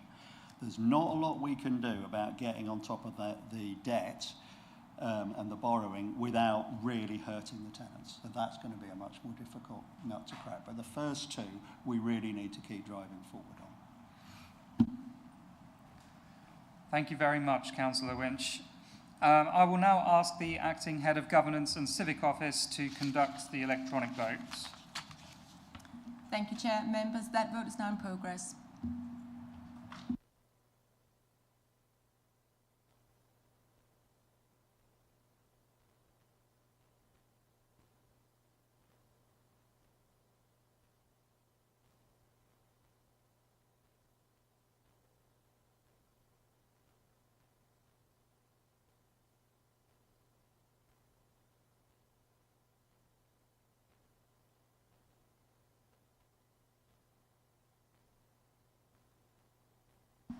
Thank you, members. That is 26 votes for. That's unanimous.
So the meeting has been resumed at 7:15. We are now on item 12. That's the Baber and Mid-Suffolk Economic Strategy. We have Michelle Gordon, Head of Economy and Business Team, and Nicola Healy, Funding and Business Analyst. I would like to invite Councillor Teresa Davis, to the Cabinet Member for Thriving Communities, to introduce paper MC 2436 and to move the recommendations included in the report. Councillor Davies. Thank you, Chair. Firstly, in respect of the initial motion proposed by Councillor Whitehead and Councillor Richardson for this evening, I would like to refer them directly to this economic strategy and our economic team in particular. Moving to the item at hand, I would like to thank our economic development team for all their hard work on this strategy. I understand we are reaching more and more businesses and organisations than ever, and that is down to their dedication and skills. Our economic strategy has been developed with our specific districts in mind. It encompasses both Baber and Mid-Suffolk's ruralness and the opportunities and obstacles that brings to our local businesses and organisations, such as transport and digitalisation. The strategy aims to integrate national and regional goals within our local economy while still retaining and providing a voice to our unique, thriving, entrepreneurial owners and workers of our district. I'm hoping it shows that we listened and formed a strategy that reflects our strengths and looks to support and minimise our weaknesses. We have many ambitions from this strategy, and our team are now working on the action plan that will aim to bring about these ambitions in a practical and measurable way.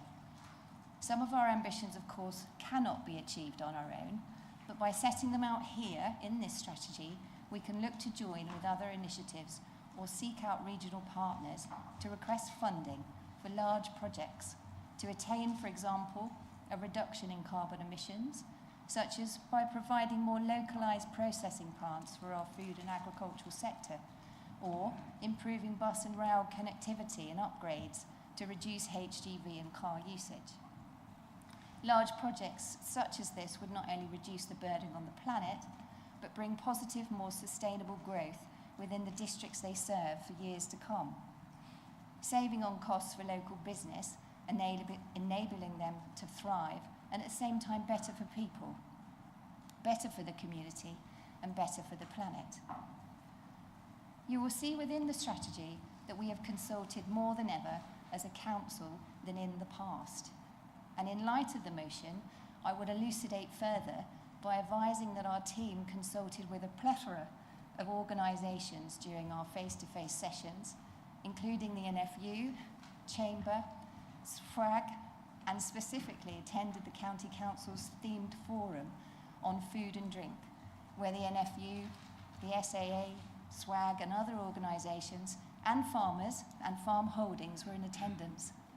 Supporting and being on top of what is going on in our economy is a fluid, continuous action. Our economic team have regular meetings with both Chamber and the NFU, the FSB, large and small business. Officers constantly attend seminars, summits, like the Food Summit, and the newly formed Water Forum.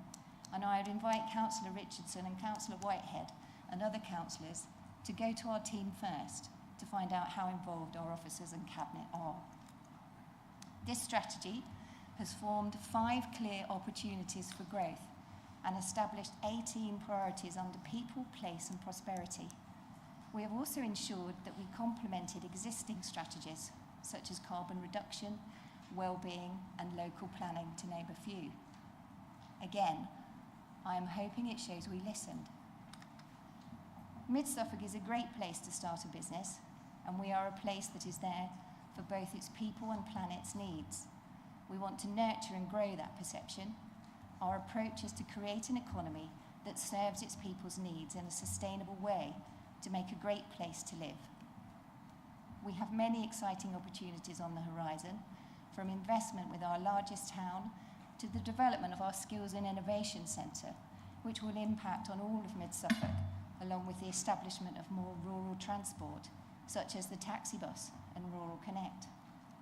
And we want to do more and partner with more to encourage our economy to be further supported and resilient, especially following the national economic announcements hitting our businesses, the potential new unitary councils of the future, and the ongoing climate change progression, such as the flooding we have faced, and more specifically, the farming industry faces. We need to work together. Mid-Suffolk is 85% agricultural land, which contains over 400 agricultural holdings, and this needs clear support. With over 5,000 businesses in Mid-Suffolk, 97% of which are micro businesses, it doesn't stop at just agriculture, and we won't restrict any business who wants to settle and can sustainably grow in Mid-Suffolk. We will look to support them and link them to groups and partners who will help them thrive. In summary, I would like to propose we adopt this new strategy with a view to receiving the action plan in the spring, which will set a clear direction for sustainable growth for Mid-Suffolk. And with that in mind, I would like to amend the last recommendation for us to bring back the action plan in April, not March. Thank you. That's fine. Thank you, Councillor Davis. Could I have a seconder, please? Councillor Stringer. Thank you very much. We will now move on to questions. Councillors may ask as many questions as they wish. However, they must be relevant to the subject under question and must be a question and not of a personal or commercial nature. Councillor Richardson, would you like to start us off? Thank you, Chair. I do have a couple of questions to Councillor Davis, but I think just the first one is probably to the monitoring officer and to the Chief Executive. I appreciate the situation is fluid, but my understanding is that there wouldn't, at this present moment in time, be a cabinet meeting where a decision could be made on an action plan if the county council elections go ahead, because it will be within PERDA during that period. Is that correct? I'll invite the monitoring officer to respond. Chief Executive, thank you. Thank you. It depends. And the reason I say that is because obviously the pre-election period is not our pre-election period, it's the County Council's pre-election period. And so in normal terms, we would normally continue as usual. However, if all of you were candidates for that election, I would be deeply uncomfortable about the idea, particularly as the local returning officer, I'd be deeply uncomfortable about carrying on as normal because you're all candidates. So we would have to look at it carefully at the time. Obviously, at this stage, we don't know whether there's an election or not. Thank you. Thank you, Chair. It was just, and thank you very much for that answer. In that case, I did just have first of all, a point of clarification and then a question. Just to clarify, for the motion this evening, it's Councillor Mellon who's seconding the motion, not Councillor Whitehead. And secondly, just a question. So obviously, the strategy itself contains multiple references to green jobs, which I can understand. But does the administration have a working definition of what a green job is?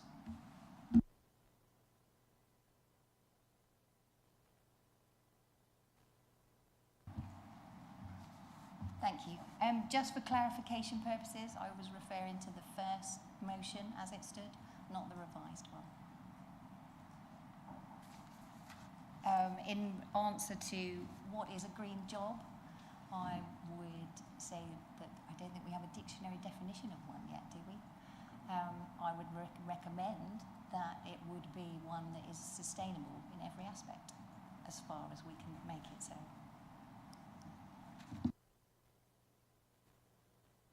Michelle Gordon or someone else to follow that up. Perhaps we could have further clarification from either Michelle Gordon or Nicola Healy in terms of what a green job is. Thank you. Thank you, Councillor. So in terms of the strategy itself, what we haven't done is seek to put a formal definition on a green job, as this doesn't, there are a number of various different definitions within both government policy and skills policy and business policy at the moment around that, as it's an a moving feast in terms of it being a very new system. In terms of what we are looking at the moment, what we are considering to be green jobs are those that contribute towards preserving or restoring the environment or our planet, looking at supporting businesses where they're adapting the products and processes to help tackle climate change, such as exploring the use of renewable energy or becoming more energy efficient. So it's around green processes, not just around green jobs per se.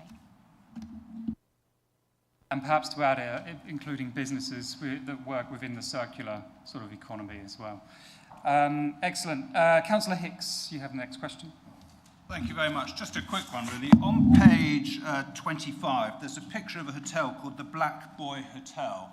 The name of that hotel was changed some years ago because it was felt it wasn't an appropriate name for a pub. So I'm surprised to see it in a document. Will we be changing that photograph or will we be leaving it in? Thank you. Councillor Davis? Thank you. Thank you for bringing it to our attention. I'm just trying to get to the page now so I can have a look.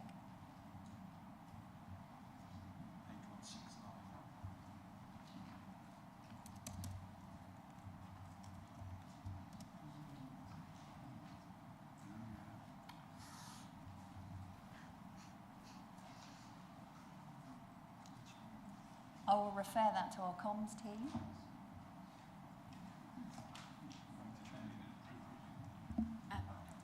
I can pick that up if you like, Councillor. Yes, we will look at removing that picture and amending it with an alternative.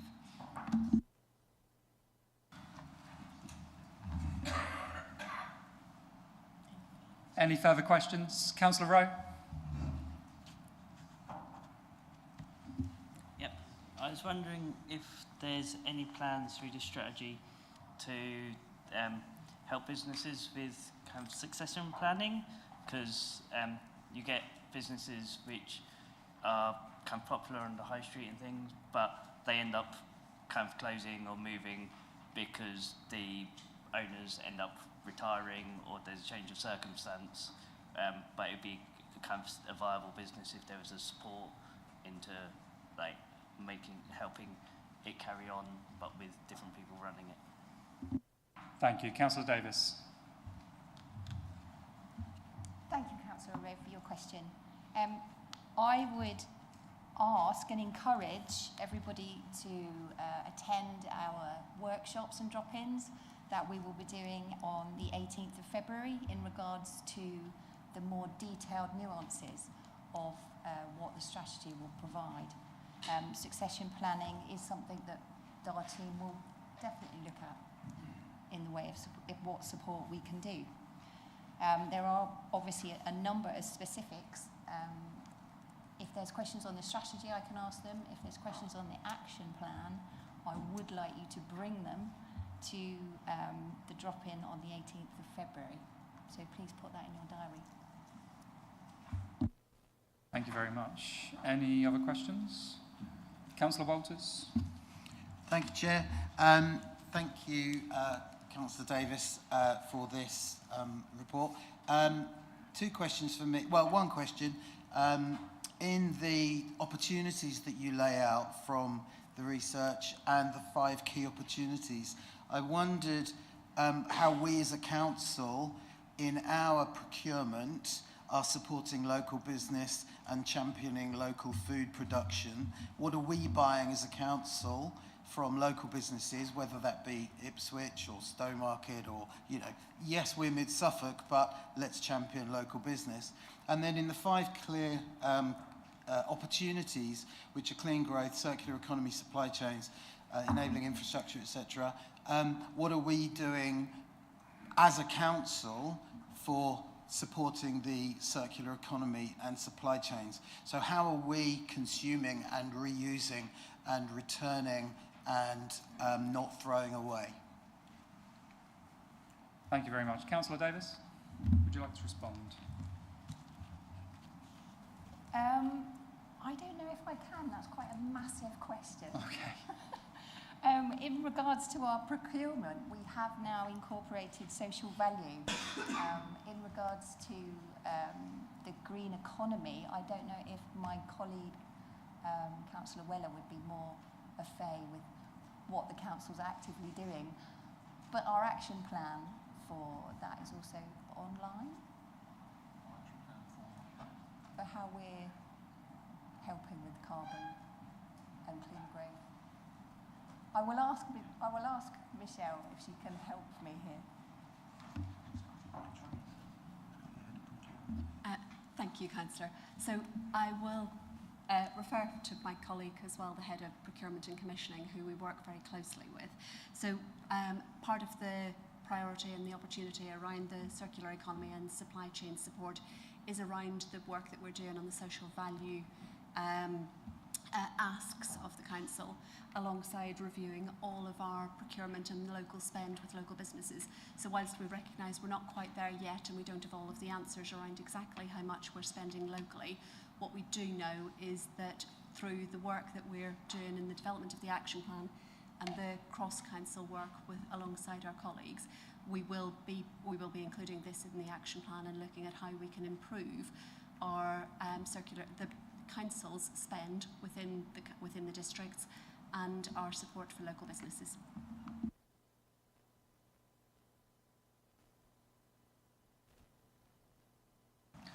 Councillor Overett.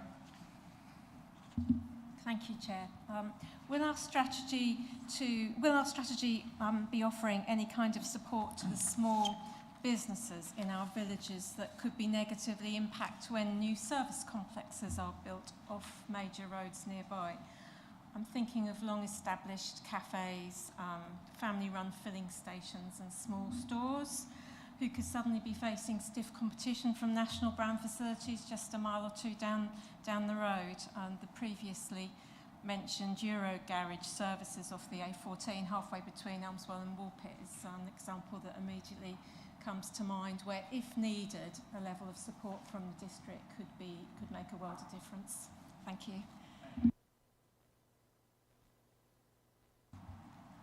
Thank you, Councillor, for the question. I think there's a two-pronged approach potentially to this.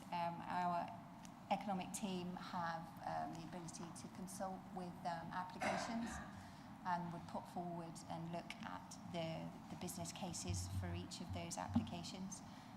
And Michelle will correct me if I'm wrong, but I think we will look at the surrounding and local businesses in that aspect.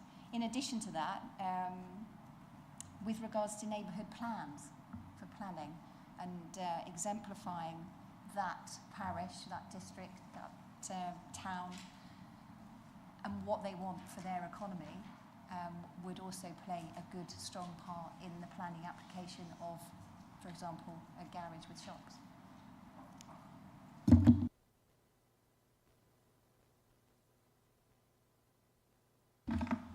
Thank you, Chair. I was just struggling to find if it mentions in this strategy over what period. So this is an economic strategy over what period of time? Just because obviously we've got some goals, there's some figures and stats there, and if we're going to look at the strategy that was put in place, when we come to compare, at what point are we going to do that?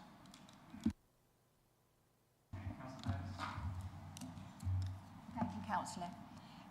In respect to the strategy, it is undated on purpose because we do not know what's going to happen in 3 years' time. The action plan will be measured and will give a more positive outlook to you, so you can look at the time schedules for the different actions. I will like to go to Michelle because I didn't think I answered the other question in full, and you might have something to add in respect to that as well. Thank you, Councillor.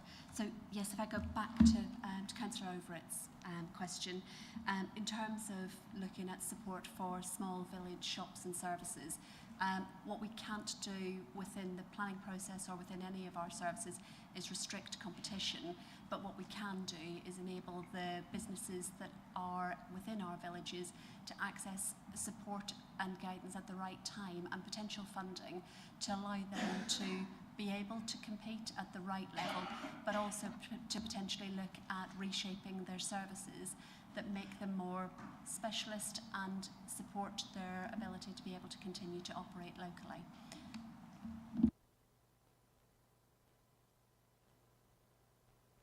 No further questions. We will now move to the debate. Councillors will only be allowed to speak once and for 3 minutes only, and this is going to be timed. Would anybody like to start? Councillor Richardson.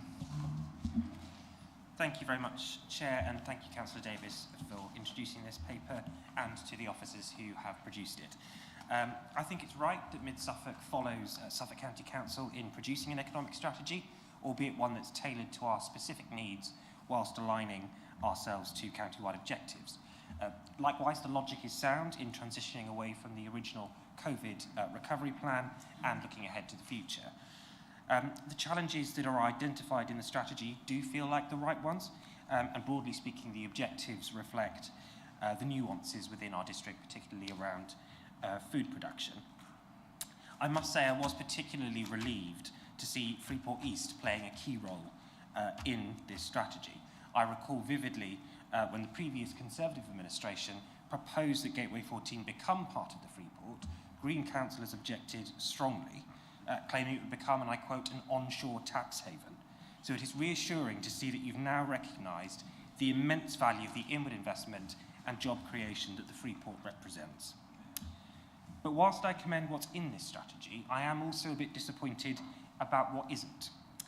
First, the opportunities associated with advanced data, digital technology, and AI are conspicuous by their absence. These are all emphasised in the Suffolk-wide strategy, and while it's true we don't have industrial park in our district, I think we've missed a trick here by not making the pursuit of these opportunities an explicit objective within this document, particularly within the context of the New Skills and Innovation Centre at Gateway 14. Likewise, although the strategy clearly identifies the challenges faced in the local economy, such as high house prices, low wages, and a lack of physical space for businesses to expand, this document does feel deliberately vague about how Mid-Suffolk intends to address those challenges. For example, the Mid-Suffolk plan, your own plan, outlines that productivity in the district is lower than the county, regional, and national averages, and yet this issue only gets a passing reference in this strategy. By contrast, the Suffolk-wide strategy, in fairness, has clear, tangible metrics against which to measure success. Now, as the previous portfolio holder for the economy, I've been in Councillor Davis's shoes. I know there's an action plan to follow, but I do think we could have been ambitious within this strategy. So finally, where does this leave me? Well, I was tempted to request that this paper be withdrawn to allow for some more amendments to be made and revisions, but I do recognise this is a joint strategy with Baber, and they've already approved it earlier in the week. So I will, with some reluctance, support the recommendations in the paper, but what I would do is just urge the Cabinet and officers to consider some of the feedback and to give serious consideration as to whether or not the action plan can be strengthened to ensure that this plan is as ambitious as I think our residents would expect it to be. Thank you very much, Chair. Would anybody else like to debate? Councillor Mansell? Thank you, Chair. I take on board Councillor Richardson's comments, but I think that this is a sort of starting point for our strategy, and the action plan will come later.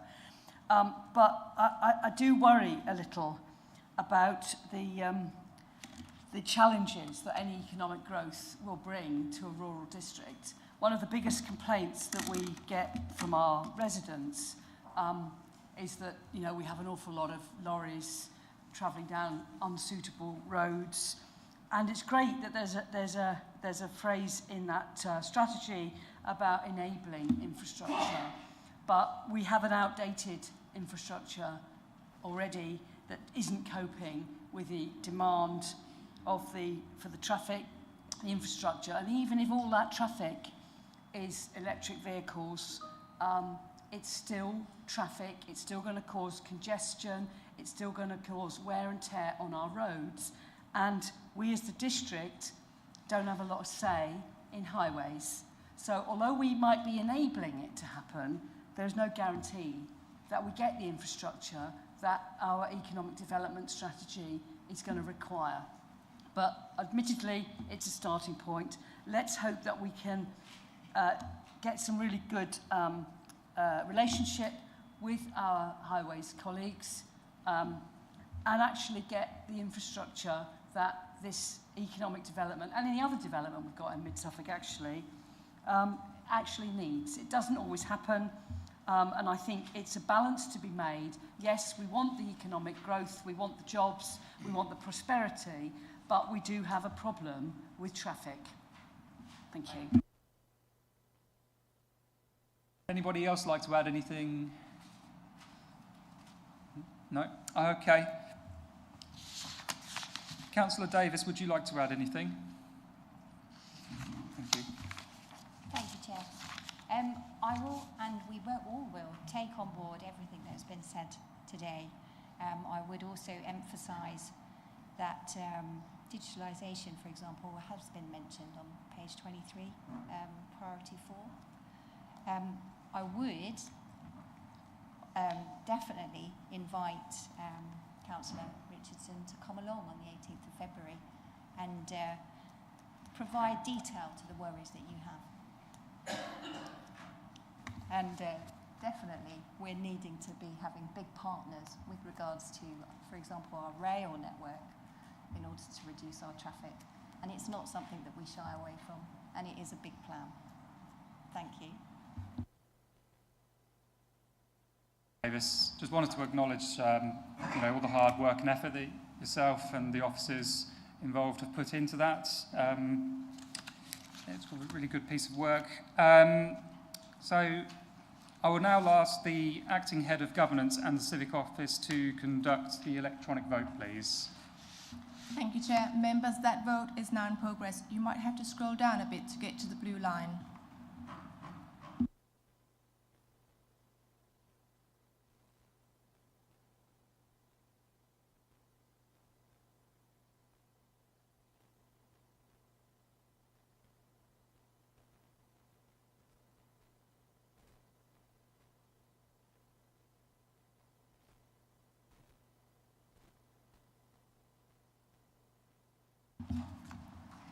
Thank you, members. That is 26 votes for, so that's carried, Chair. Thank you very much.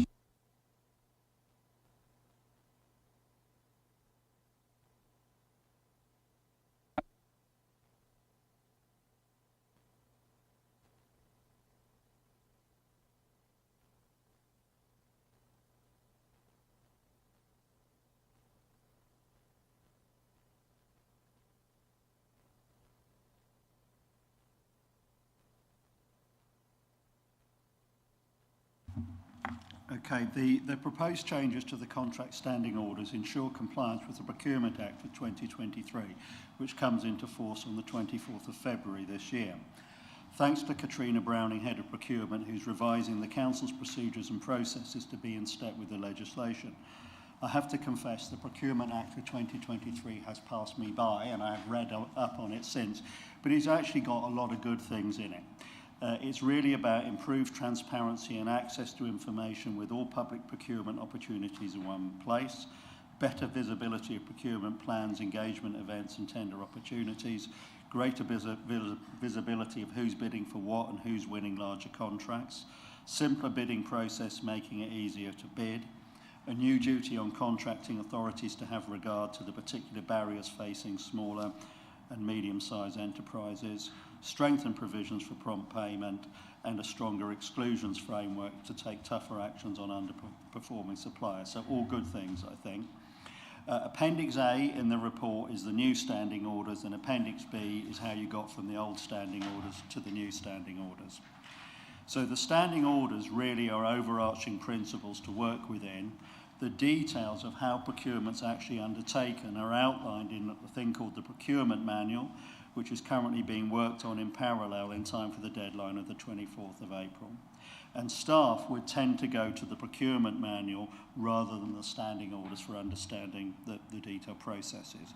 So very briefly, the changes that have been made cover these areas. References have been made to the new legislation and some good practice additions in line with key themes from the new legislation. An example would be high-value service contracts have to have a minimum of 3 KPIs. Amendments have also been made to reflect changes in names, roles to ensure greater clarity and reflect current practice where the standing orders have been silent. For example, the one particular item is the requirement for quotations to include a local supplier and a small and medium-sized enterprise, which in the main has been happening but wasn't a requirement in the standing orders. There are no changes in the standing orders regarding the sourcing process or the value limits that we're currently working to. So I think this is reasonably straightforward, though I could be proved wrong.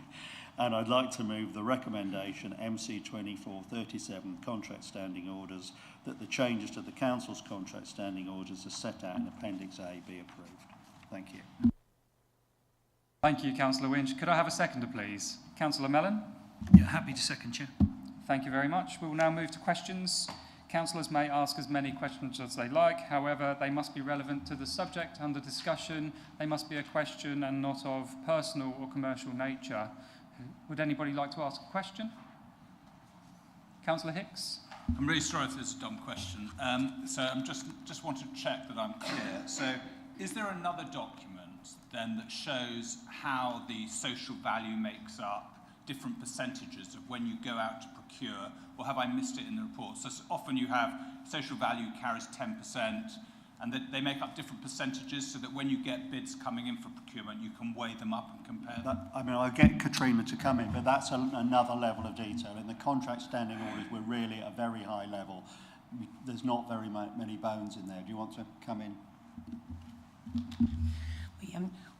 My apologies for my voice. I've currently got laryngitis, so I hope you can hear me okay.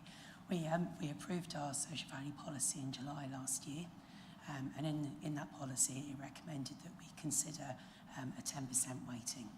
So in terms of our procedures, when we go out to tender, we would look to put 10% weighting within our tenders, but if there's a decision not to, it needs to be recorded in the tender file as the reason why. And we also have a record kept, so we have a register, social value register, to record that. So we haven't included a recommendation in the standing orders regarding weighting because that recommendation is already in the social value policy. I have to say, it's embarrassing asking Katrina because everything I know about procurement I learned from you in your previous role. So the questions I'm asking are what you taught me. But can I just check? So within the social value, does that make up local distance travelled, local businesses, or is it just skills agenda? What's making up that social value 10%? We have flexibility how we make up that social value content, but my recommendation, and within the social value policy, we've detailed that each of the three social value themes are included as part of the evaluation, so there's a separate weighting for each. That allows us to have a more mature response back from bidders. Within that, and in terms of the local economic weighting, we would expect a local supply chain and using local suppliers to be part of that response that we get back from bidders.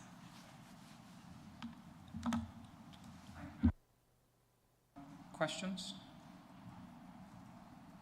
Councillor Walters? Thank you, Chair. So I'm probably going to direct this to you, Katrina, although please do... could you address it to Richard first? Okay, sorry.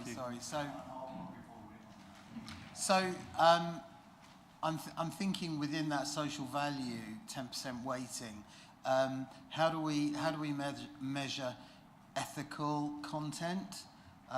Because I think, again, if we as a council have these social values, ethics are really important. So I'm interested to know how we weight ethics. We'll get Katrina to answer this, but I'm slightly nervous we're drifting off subject here. So I think if we do this one, and then if we want to pursue this issue, we do it outside. Yeah, so if you could just do this one. It's a very difficult question that you've asked there in terms of measuring ethics. And in terms of a good social value response, you would expect to see the ethics of the supplier coming through in terms of their commitment to social value principles. And that's what we'd look for in a social value response.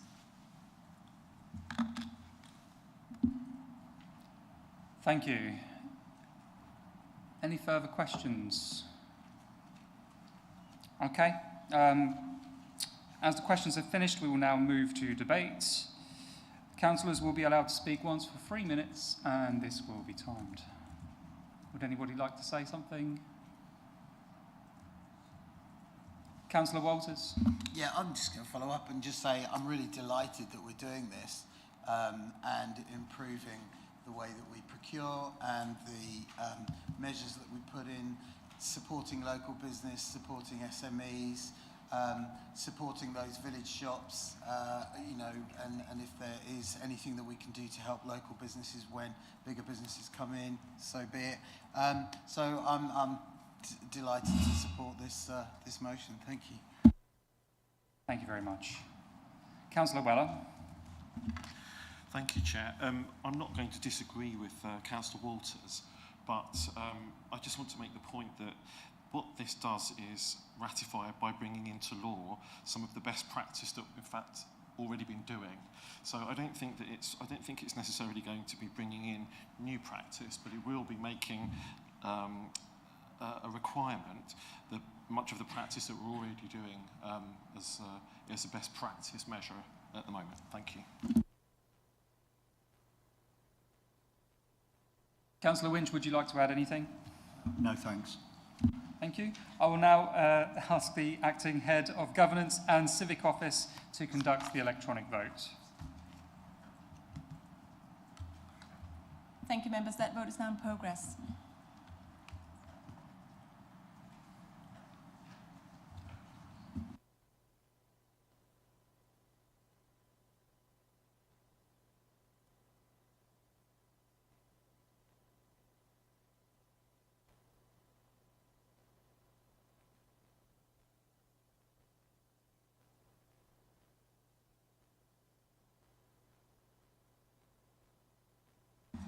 Thank you, member. That is 26 votes for, so that's carried, Chair.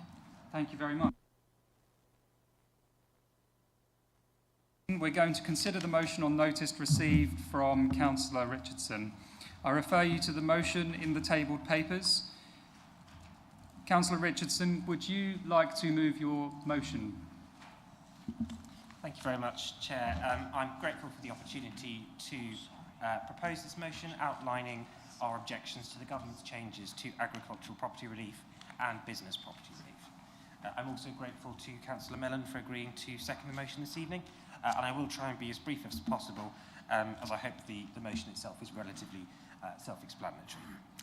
As we've discussed already tonight, family-run farms and businesses are the backbone of our local economy, which is precisely why these inheritance tax changes are so damaging to our communities. With land value having risen significantly in recent years, the new APR threshold directly threatens the long-term viability and sustainability of local farms and the livelihoods of those who tend to them. According to analysis by the National Union of Farmers, 3/4 of working farms will be above the new threshold. Even if a farm spreads out its liabilities over a 10-year period, the annual inheritance tax bill alone would dwarf the annual profits of the average-sized farm. So many family farmers face the invidious choice of whether to fold their business completely or sell off some of the most productive farmland to foot the bill. This could result, as I've just said, in many family farms ceasing to exist, and consequently the loss of the custodianship of the natural environment that they so powerfully represent. But it isn't just farms as well. As a result of the BPR changes, any family-run business will be similarly affected. We've already acknowledged this evening that there are challenges within our local economy, and again, this ill-thought-through policy will only exacerbate those further. In fact, modelling by the CPI shows that between 2026 and 2030, the changes to BPR could reduce economic activity in the country by 9.4 billion, lead to more than 125,000 job losses, including among those small and medium-sized enterprises that the government is trying to support and protect, and result in a net fiscal loss to the Exchequer of 1.25 billion. Now, I do confess I don't know quite how that translates into figures specific to mid-Suffolk, but I don't believe it's particularly difficult to imagine just how damaging an impact this will have. It's also important to note as part of these changes that there is no other model of business ownership that is subject to these punitive taxes when a business transitions its ownership. Not if you're a PLC, a pension fund, a limited partnership, none of them. This is what makes these challenges, these changes, not only so counterintuitive, but also so profoundly unfair. And so in proposing this motion tonight, we are recommending that the Council takes proactive steps to offer practical support to businesses where possible, to continue to engage with industry bodies and our economic partners, and to write to the 3 members of Parliament representing our district to express our firmly held views and ask that they advocate on our behalf and on behalf of our residents and businesses. Thank you, Chair. Seconder, please. Councillor Mellon. Yes, thank you, Chair. And I'm grateful to the opposition for bringing this motion, and I'm glad that we could agree a common wording. We had a similar motion to this at Suffolk County Council before Christmas, and it was very interesting. Just about everybody who spoke in the chamber that day seemed to be either the son of a farmer or the daughter of a farmer or had been born on a farm. Everyone was polishing their agricultural credentials, and I'm going to do the same now. I was born on a farm. I am wearing the farmer's uniform of a check shirt, tweed jacket. I haven't got my boots, but I have got my flat cap with me as well, so I will just put that on. And, you know, my so-called career has involved me mostly in farming. I was a farm manager, and eventually that led on to me farming on my own account on a very small scale, I will add. It certainly wouldn't have troubled the taxman. But I do know a lot of farmers, and I know that they are unhappy, because the Chancellor's changes were really the straw breaking the cow's back. You know, farmers have seen a huge rise in the cost of inputs. They've seen farm gate prices which are not in their control, and often farmers are price takers rather than price makers. And they bear the brunt of severe weather, which is due to get worse with climate change. We've also seen massive changes to the area payments, and the transition from the single farm payment to the new environmental land management scheme and the sustainable farming initiative. These have not been smooth. And they've had Brexit as well, and I'll just leave that there. Many farming families are asset rich, but actually making very, very little money from their activities, and this has ended up being the perfect storm. So the changes to agricultural property relief and business property relief, which Labour had told farmers they wouldn't do, came as a massive shock and maybe the last straw. I want to share with you a certificate that my grandfather got at the Suffolk show. He won a prize back in 1966, before I was born, for his Aberdeen Angus cows. He was a breeder, and I have a picture of him at home. But my grandfather sadly died at the age of 62, very suddenly. And that was the time in the early 70s before agricultural property relief. And what were then termed death duties had a massive impact on the farming business that he ran where I was born. And the herd of prize-winning Aberdeen Angus had to be sold to pay the death duties. So the impact of inheritance tax has been felt in my family, and I can understand some of the concern that farming families are feeling. So I absolutely see the need to support Mid-Suffolk's farmers, and while I support the principle of people with the broadest shoulders paying the most tax, the way this tax change has been brought in could well negatively affect small and medium-sized farming businesses who are not best placed to access the best tax advice. So I do think the impact of this tax change should be reviewed.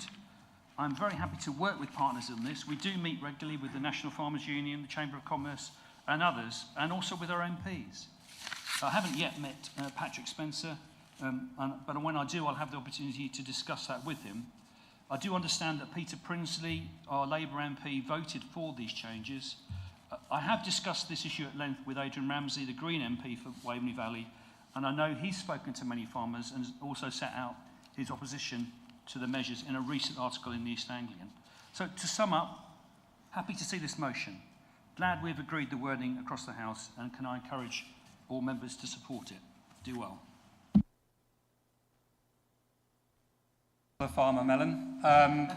I myself am also related to a farmer, and we have a few farmers in the chamber, and on that note, we would like to grant a dispensation to those farmers for participating. I'll hand over to Tom Barker, the monitoring officer. Thank you, Chair. Yes, just for the avoidance of doubt, those councillors that declared an interest at the beginning of the meeting have been granted dispensation to participate fully in this item.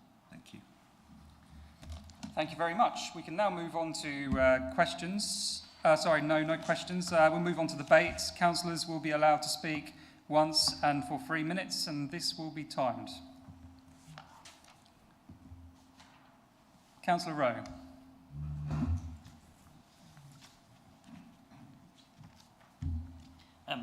I'll be supporting this because it fits entirely with kind of my values. Like, I support a tax system, like as Councillor Brennan said, those with broader shoulders should bear responsibility for tax, but this is not an example of that.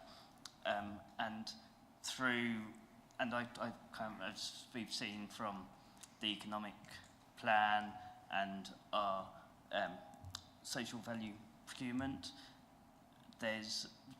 ethical consumption is a big thing, and I think it's quite important to point out that there, as again Councillor Mellon did with farm prices, with farm gate prices and stuff, that there's lots of different pressures.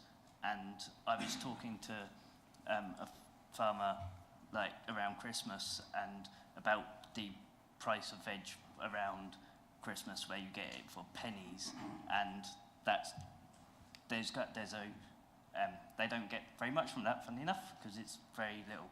So yeah, I fully support this, and also the whole range of people who work on farms as well, because there's like protests outside the Home Office as well from some farm workers that are coming up about how they're treated. So this fits more broadly in kind of just the supporting a vital part of our local economy and those people who work in it.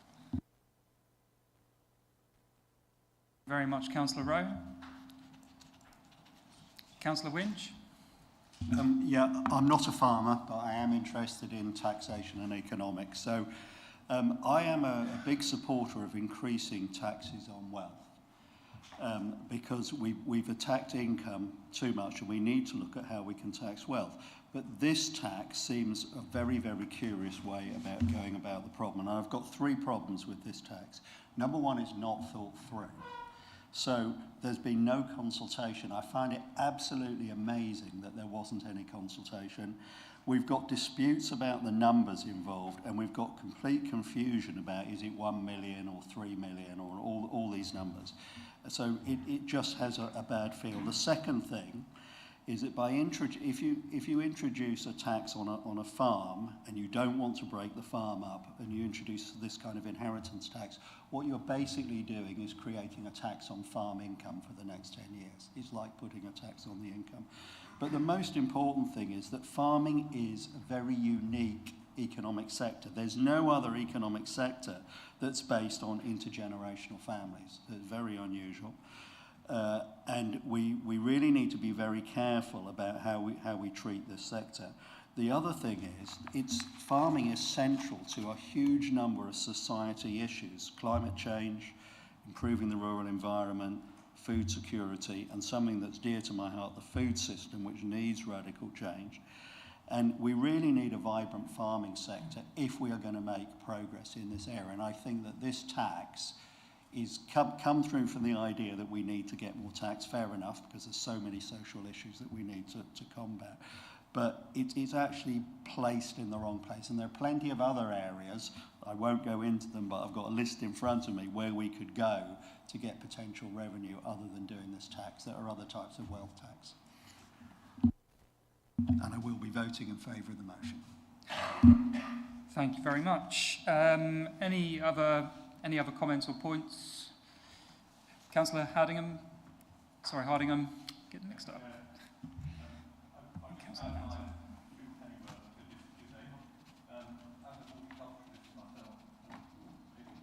Yeah, I'll just add my little bit to this debate.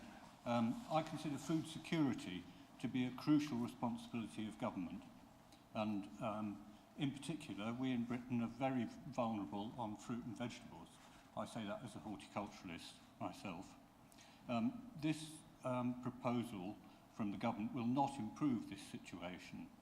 In fact, I believe it's a poorly conceived measure which will impact smaller and medium-sized farms which don't have the resources to come up with creative accounting ways to avoid them, whilst the larger land investment schemes, which are maybe the target in terms of raising revenue, continue to drive up land prices and make it unaffordable for new entrants.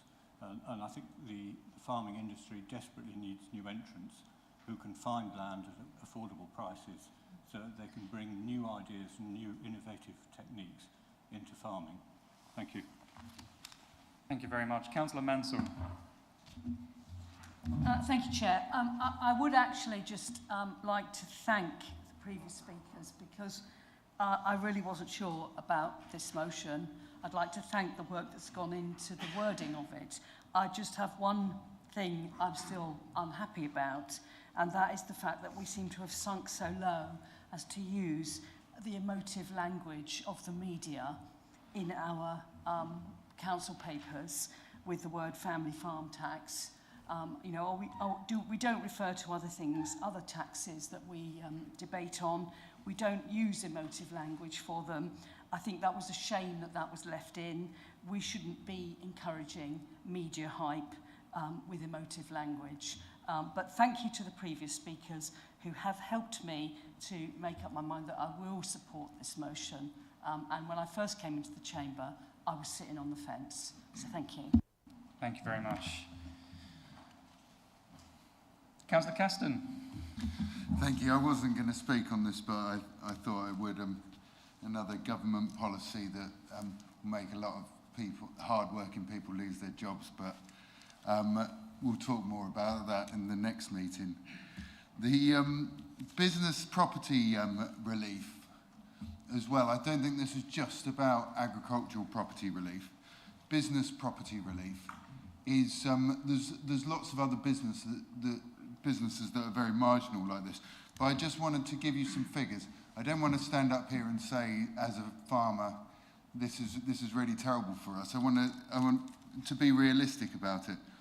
If I died tomorrow, considering I've got a 2-year-old and a 4-year-old that I can't pass the farm over, the business tax relief on that, considering 2024 was the worst year I've ever had in farming, it would take 131 years of the profit, not with the money with wages taken out, the profit without the wages taken out.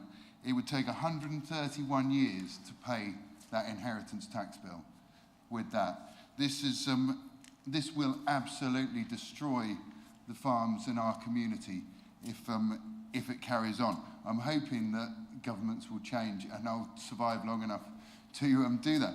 But it's an absolute disaster, but it's also business property relief, because there are a lot of businesses where people work extremely hard. They've got assets that are worth a lot of money, and they don't make a lot of money. And you're forcing people to stop those,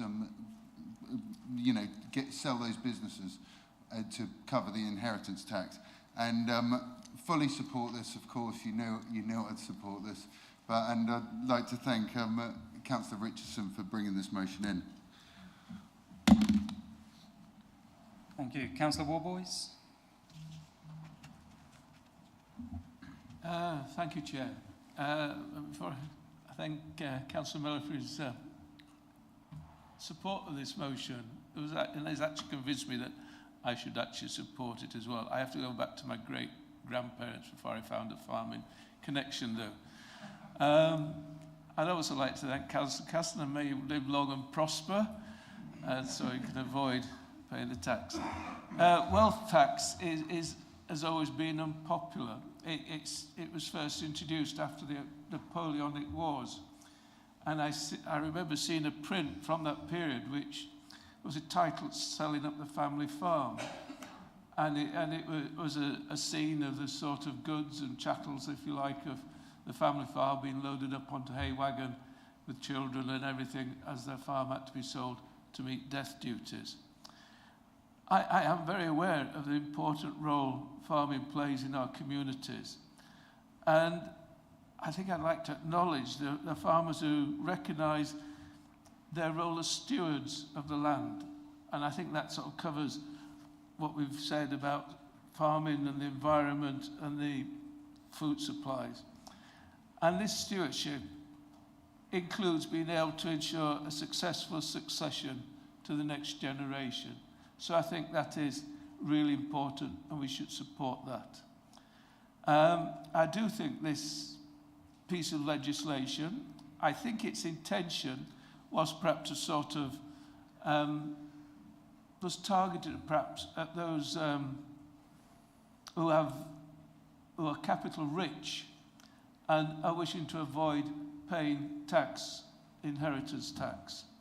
And this is perhaps one of the driving factors in the price of land. We have, over the last 10 years, lost 20% of our farming. Most of these losses have been small farms as they've been bought up by larger farms and also by cash-rich speculators or tax avoiders, if you like, for a better word. The pressures on farming, it's quite interesting, the price of produce. Supermarkets are one of the responsible actors in this.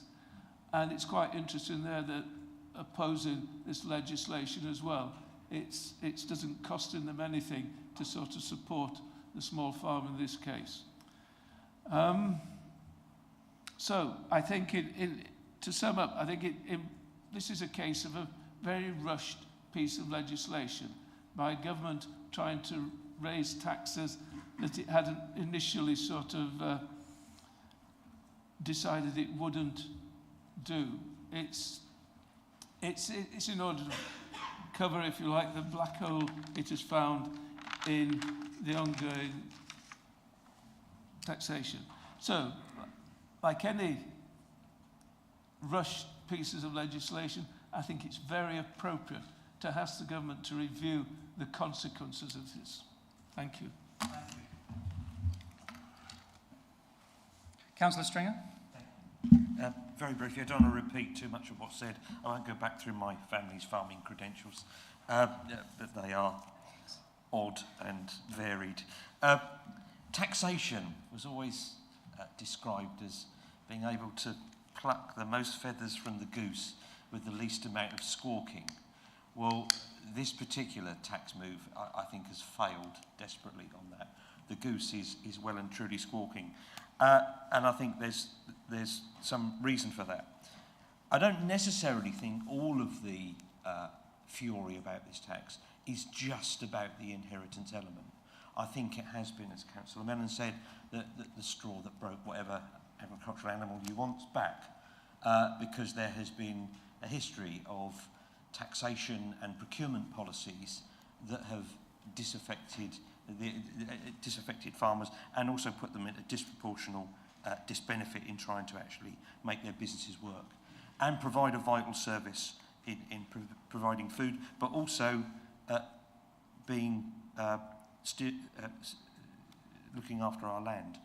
But it's not all perfect in anywhere. In looking after land, there are serious issues that farming will be a major part in redressing. Nitrate levels in rivers, decline of biodiversity. That's not all at the fault of farming, but farming will be at the forefront of that if we're going to redress that and make that better. I always try and look at things in fairness terms. And I think, to be fair to the government, and I shouldn't be really, but they've seen an ill somewhere and they've tried to address it, and they've made a right dog's breakfast of it, I have to say. There is an ill in terms of people being able to buy land as a tax dodge, not being terribly serious about farming, not being very productive about farming, and actually gaining the tax system for that. That's not right, because that's stopping people that can farm properly and do a good job from getting involved. There is also an issue with farmers being handed down the generations. I've spoken to several farmers in the last few months, and some of them have been frustrated that perhaps the farm wasn't handed down to them soon enough, where they could have perhaps brought new thoughts to the business and made it even more productive. So perhaps the tax was trying to make sure people did hand it on to the next generation in a timely fashion. But I also look at it as fairness. And I do think that having tax relief on the whole of a farm is great. I know the farms in my village, but I also know the people that work on those farms. And some of them ended up buying council houses.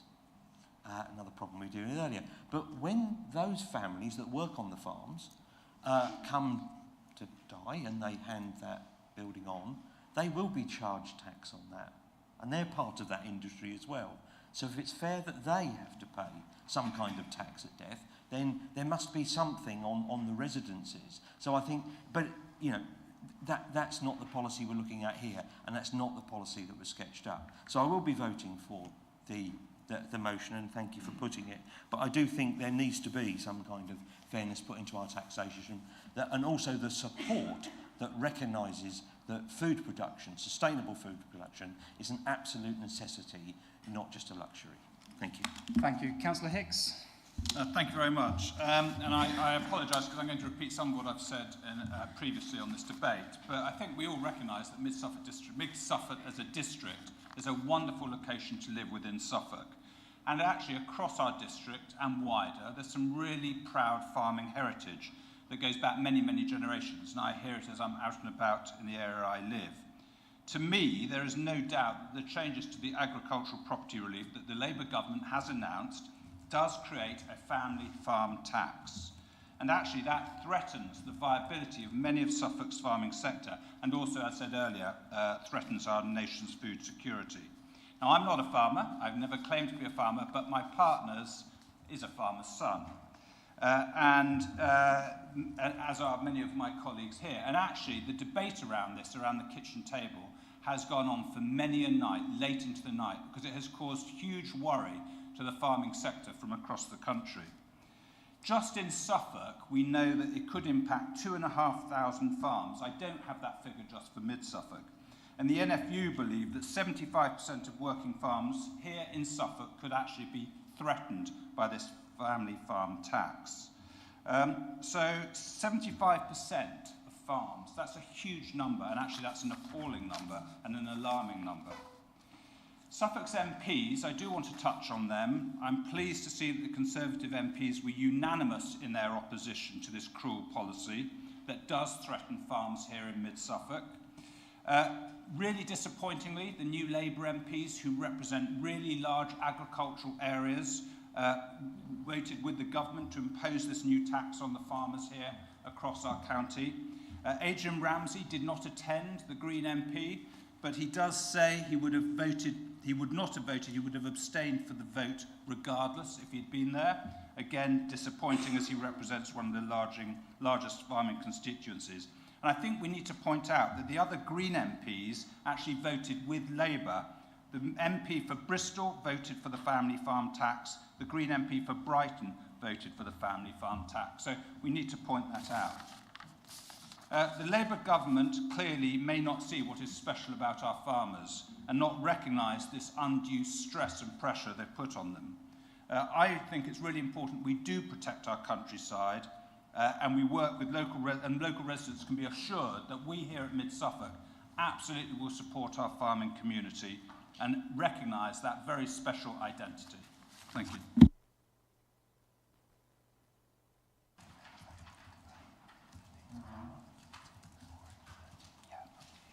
Thank you. It's just been minded that the debate is kind of elevating and we're coming close to the guillotine, so I would like us to do that now. So in accordance with the Council's constitution, the guillotine rule must be applied as the meeting has lasted for nearly 3 hours.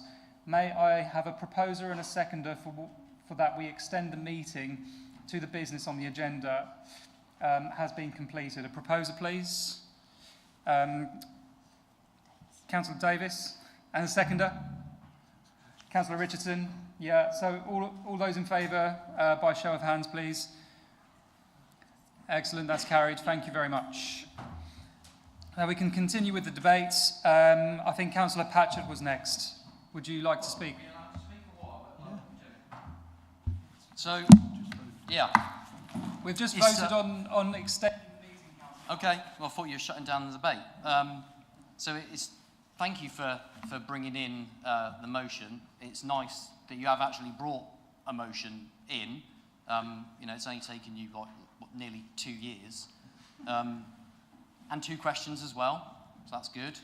And also looking into the detail of documents, and that's good as well. It's almost like something seismic has happened in the politics in the local area, and it's shaken you all up. So it's good to see that finally, after 2 years, we finally have something almost resembling an opposition. Thanks.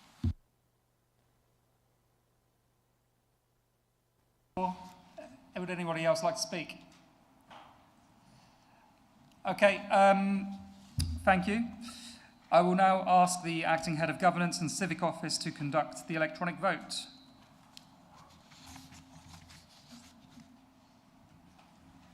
Thank you, members. That vote is now in progress.